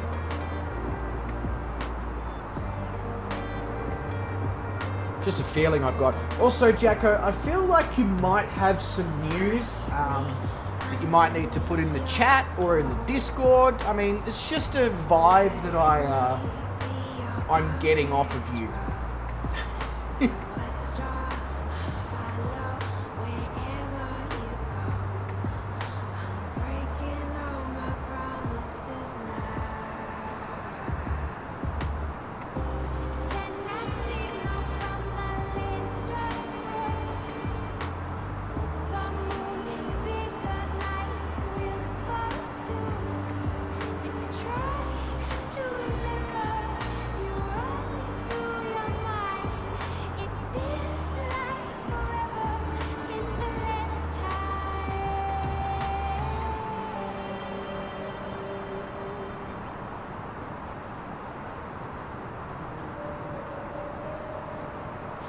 He's pregnant.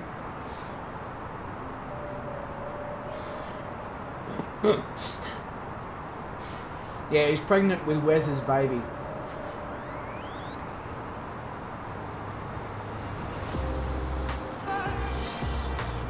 Yeah, Kangaroo, I'm thinking I'm actually just going to do a complete sim reinstall.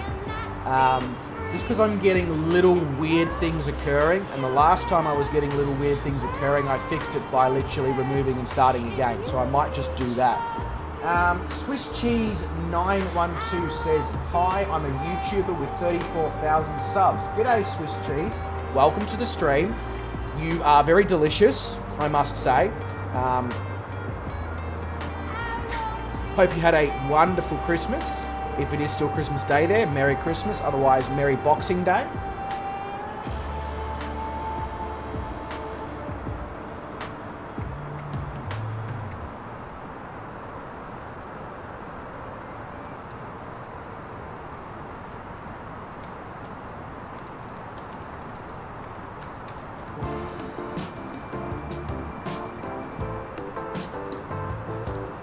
There you go, Swiss Cheese. Have a subscription.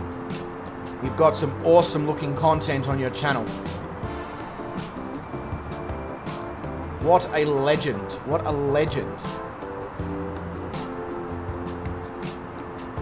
Yeah, it may possibly be a bug, Kangaroo. We're going to find out in a sec.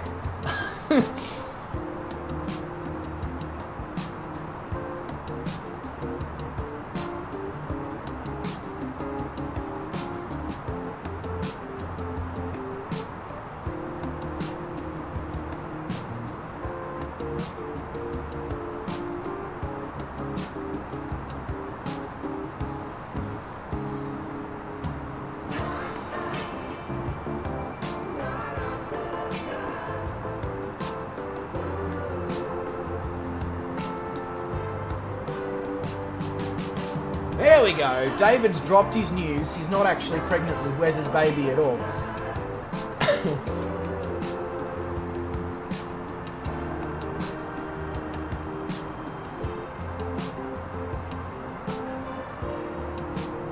So just her hand, David, not the rest of her. You're just gonna cut the hand off and get married to that, or?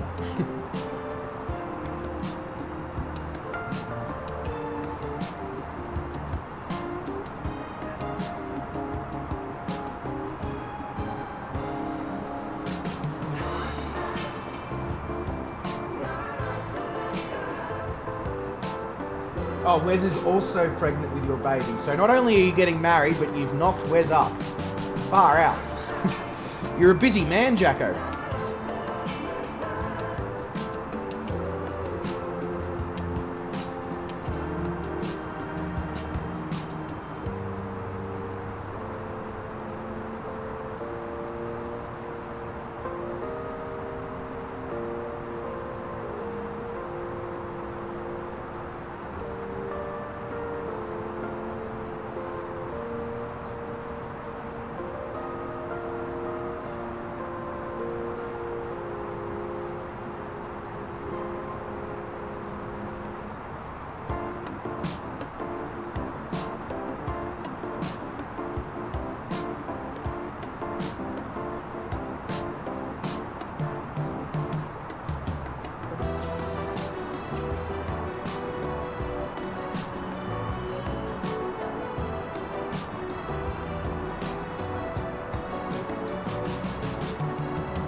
getting a little bit of stuttering all of a sudden here.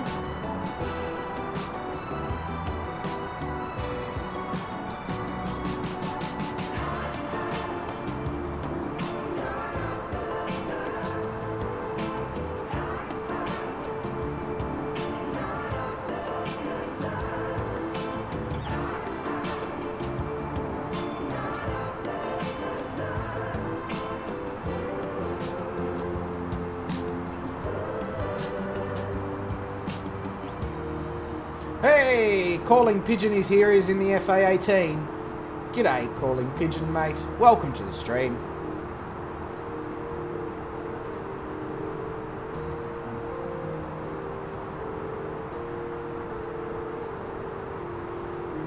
So Dave, I'm sure you're aware of this fact, but you're probably going to have to invite the whole YouTube channel to the wedding.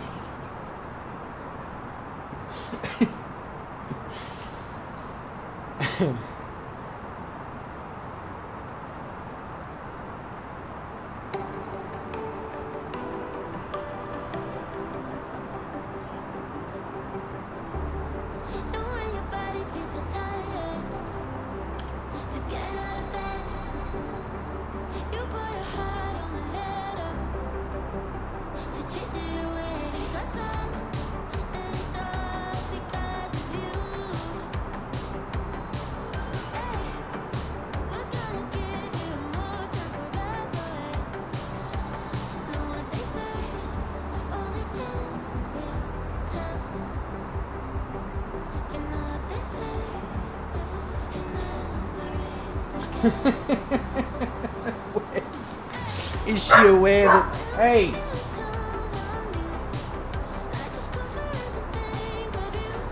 Is she aware you have another family that she needs to meet?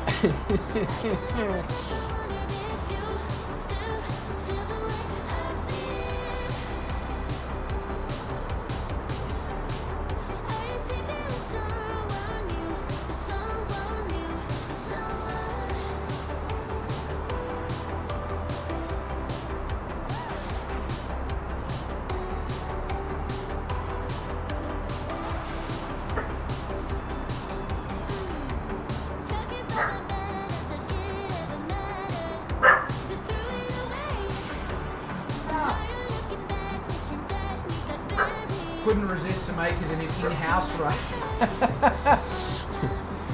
When Calling Pigeon raids the channel that he's involved with behind the scenes a lot. It's Raidception.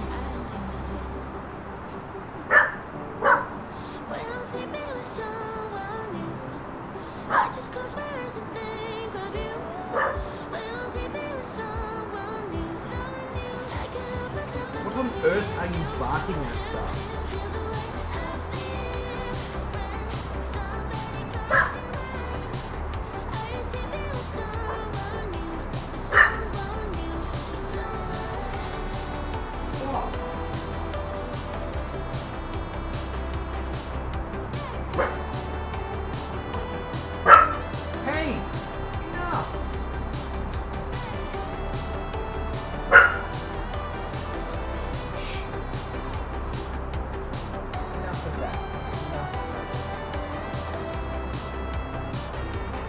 Oh, that's alright, Calling Pigeon. This is yesterday's stream.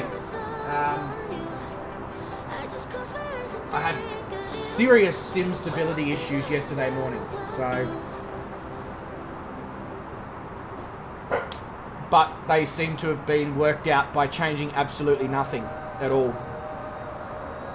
I haven't added anything and I haven't removed anything, and the sim stability issues are no longer a thing, so who knows?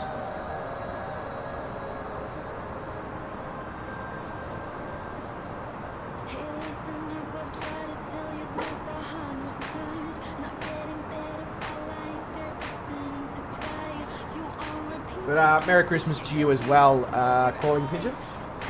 Hope you had a good day. I mean, sounds like you've had a good day. You and your family, you've had foie gras, oysters and bellinis. I mean, can't really go wrong with that.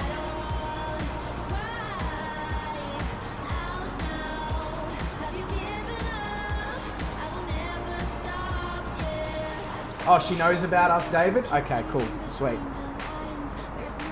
So I'm assuming she won't have an issue then with 243 extra people coming to the wedding. I'm only kidding about that, by the way.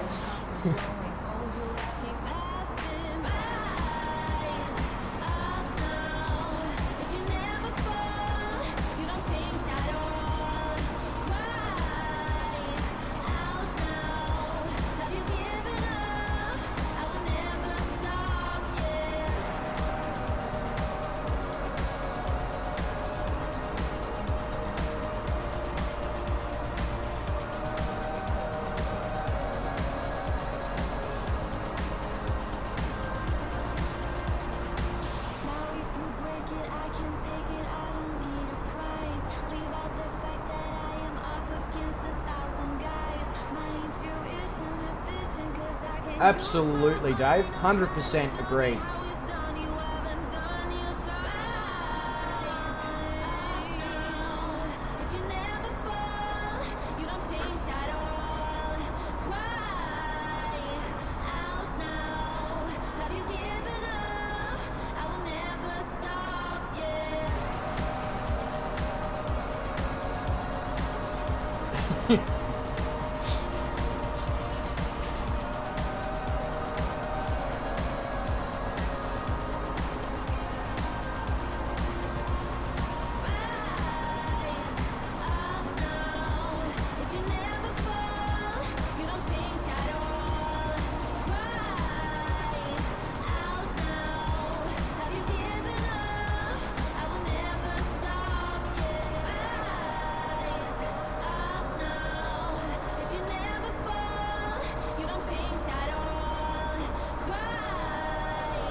What do you mean felt like a $2 hooker, Wes? I mean, what? You surprise me to how shit you are. Yeah, thank you.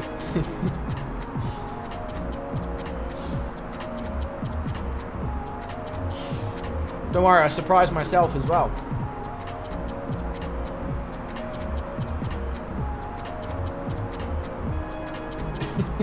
Sean.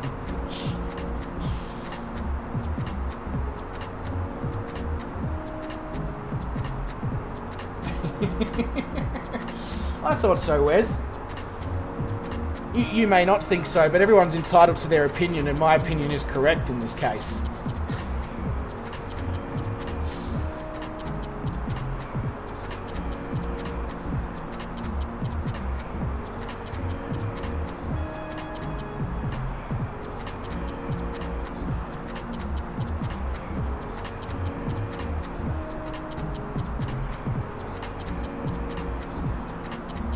You know what I like to do to her? Something I call a dirty fuzzy.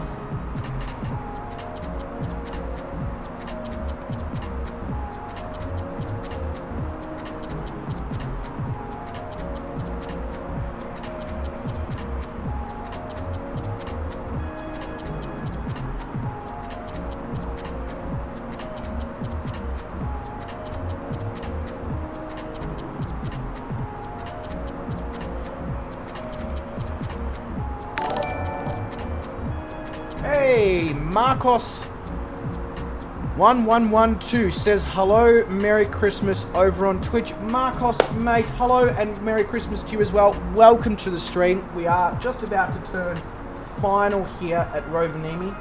Hope you had a fantastic Christmas, mate. I don't know where you are in the world, but if it's Boxing Day, Merry Boxing Day to you.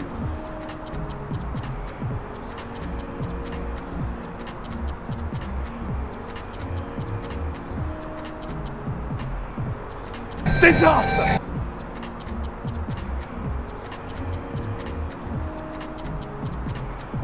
Yep, just finishing now, Fozzie.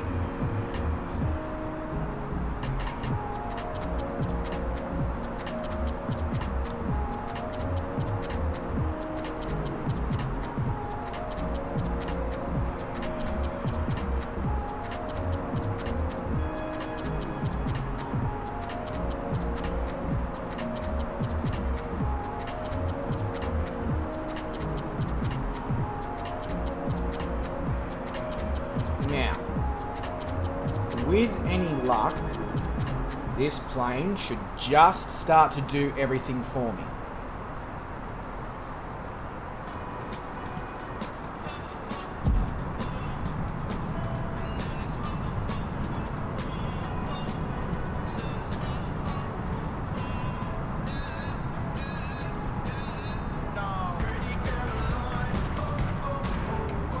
It is.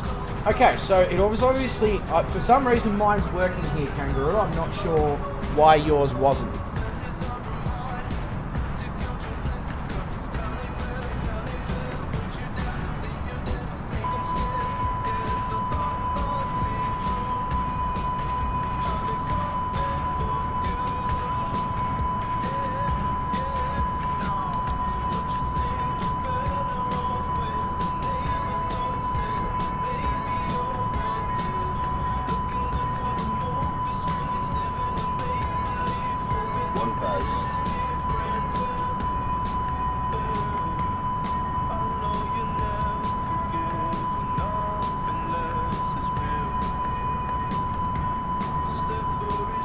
God, it's coming in incredibly fast though. I'm not sure why it's coming in so fast. It's doing everything else that it's meant to do, but it's just coming in so fast. 300. 200. 100. 50. 30. 20. Retard. 20. Retard.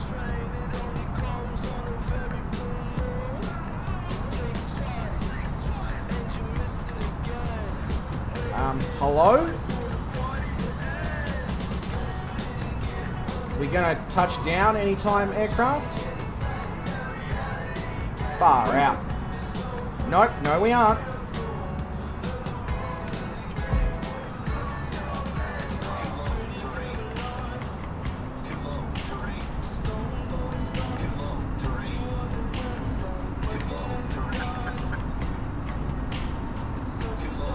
Stupid thing. So it worked, other than the fact that it completely didn't negotiate the speed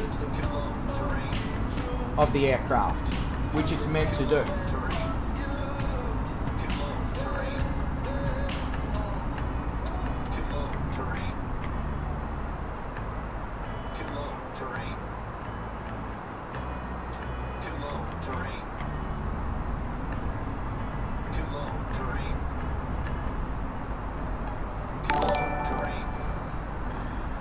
Hey, Samuel, mate, with the donation. Thank you so much, mate.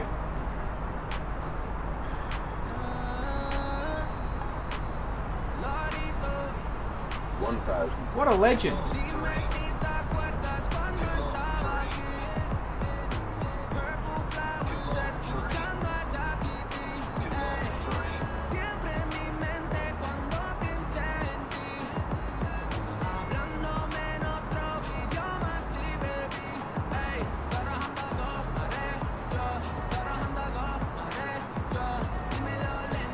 Yeah, it came in incredibly hot. So everything worked. It lined up with the runway like it's meant to. It followed the glide slope down on the ILS. Everything worked except for the speed management. So there is clearly issues with flying this aircraft in these more remote locations. For some reason, it has a problem with operating exactly how it's meant to.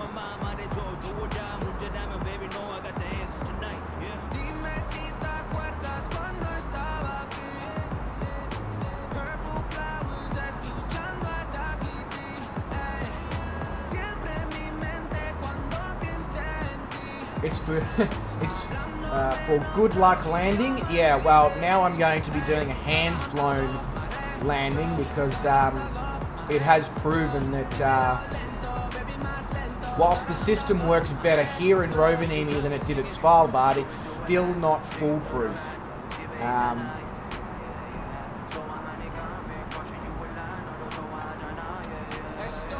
Alright, let's get the gear down. Let's get one notch of flaps in so that we've got a little bit more stability at low speeds.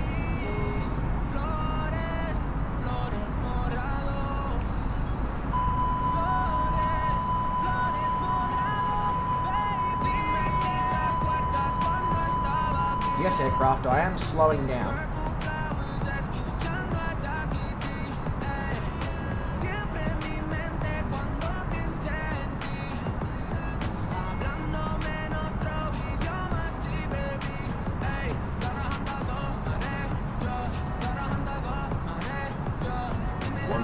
But either way, Samuel, you are a legend. Thank you very much.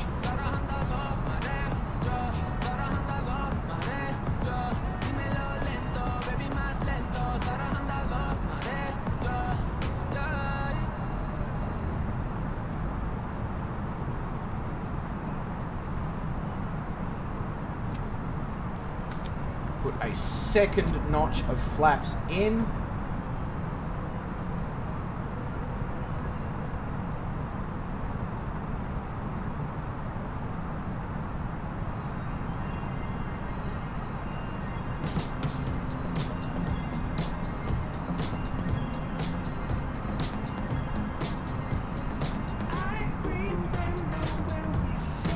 I'm aware of the fact that we are incredibly low. I'm just holding this altitude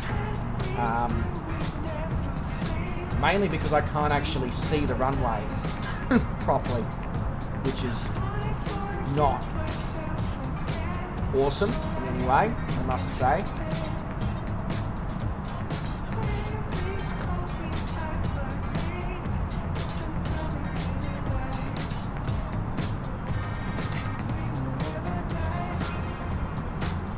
Now I can properly make out the runway. I'm a little bit off, but that's alright. Because even though we're low, I've kept my speed nice and stable for that reason. So that I have still the ability to maneuver the aircraft. There we go. That's good, looking good. Right, now we will go with full flaps.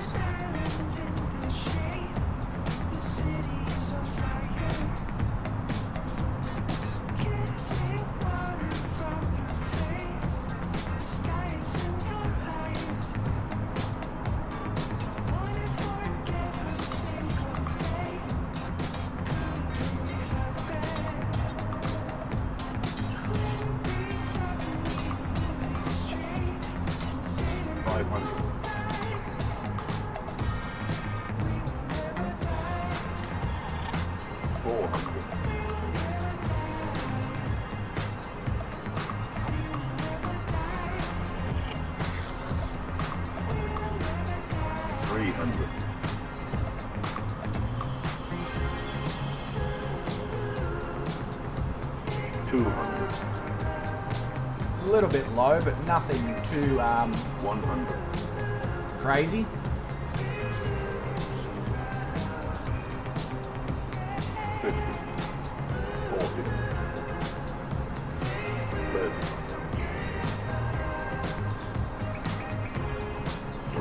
Retard.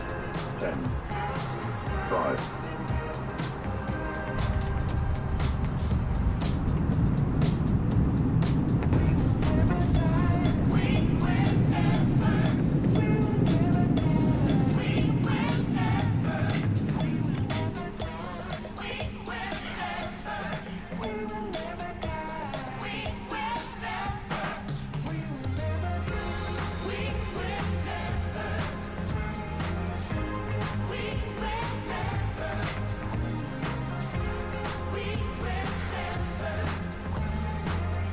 No, I could see the lights, Sean. I just couldn't make out exactly if I was 100% lined up with the runway, and I was a little bit off.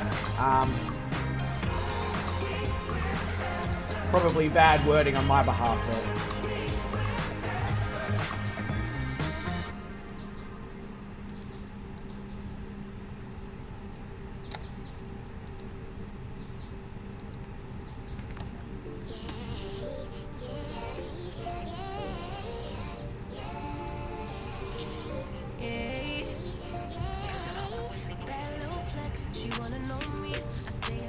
It's a very, when it behaves, it's a very easy plane to fly, and it is an easy plane to hand fly, but obviously having the fact that it will basically auto land for you is amazing, but there's clearly a couple of bugs here and there, as we've detailed, especially in specific locations. Seems the more remote you are, the more issues the aircraft has.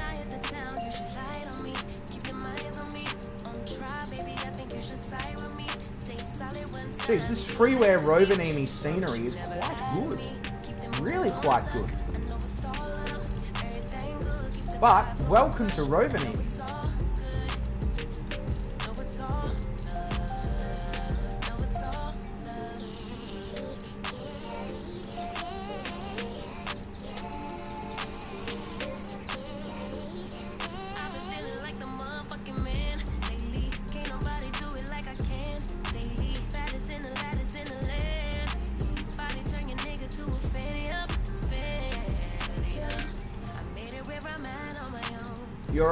Your donation, Samuel, certainly motivated me to put on a show with the landing there. And why is there a bloody GA aircraft parked at the terminal?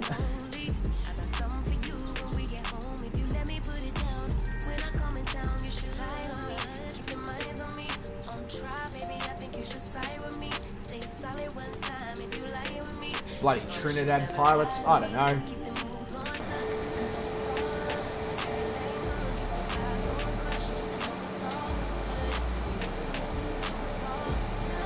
Alright, well, ladies and gentlemen, welcome to Rovaneimi, the home of Santa. And obviously, I think it's the second busiest airport here in Finland, or the second biggest. It's one of those two. But that does bring us to the end of our Red Suit Fat Man Big Sack Christmas special that we were doing. Unfortunately, it's finished a few days later than what I did originally hoped for, thanks to issues with sim stability and aircraft issues and all the wonderful things that Asobo likes to provide to us on a random and semi-regular basis. Again, I'd like to say a massive Merry Christmas to all of you, and again a massive thank you for all the support in 2021. We will be back with a stream in a couple of days, I believe, on the 28th, and we'll also have a cooking on the fly and a New Year's special as well, I believe, before the end of the year. But until then, legends, wherever you are in the world, you look after yourself, stay safe, stay well, don't do anyone that I wouldn't do, and I will catch all of you in the next stream. Have a good one, guys.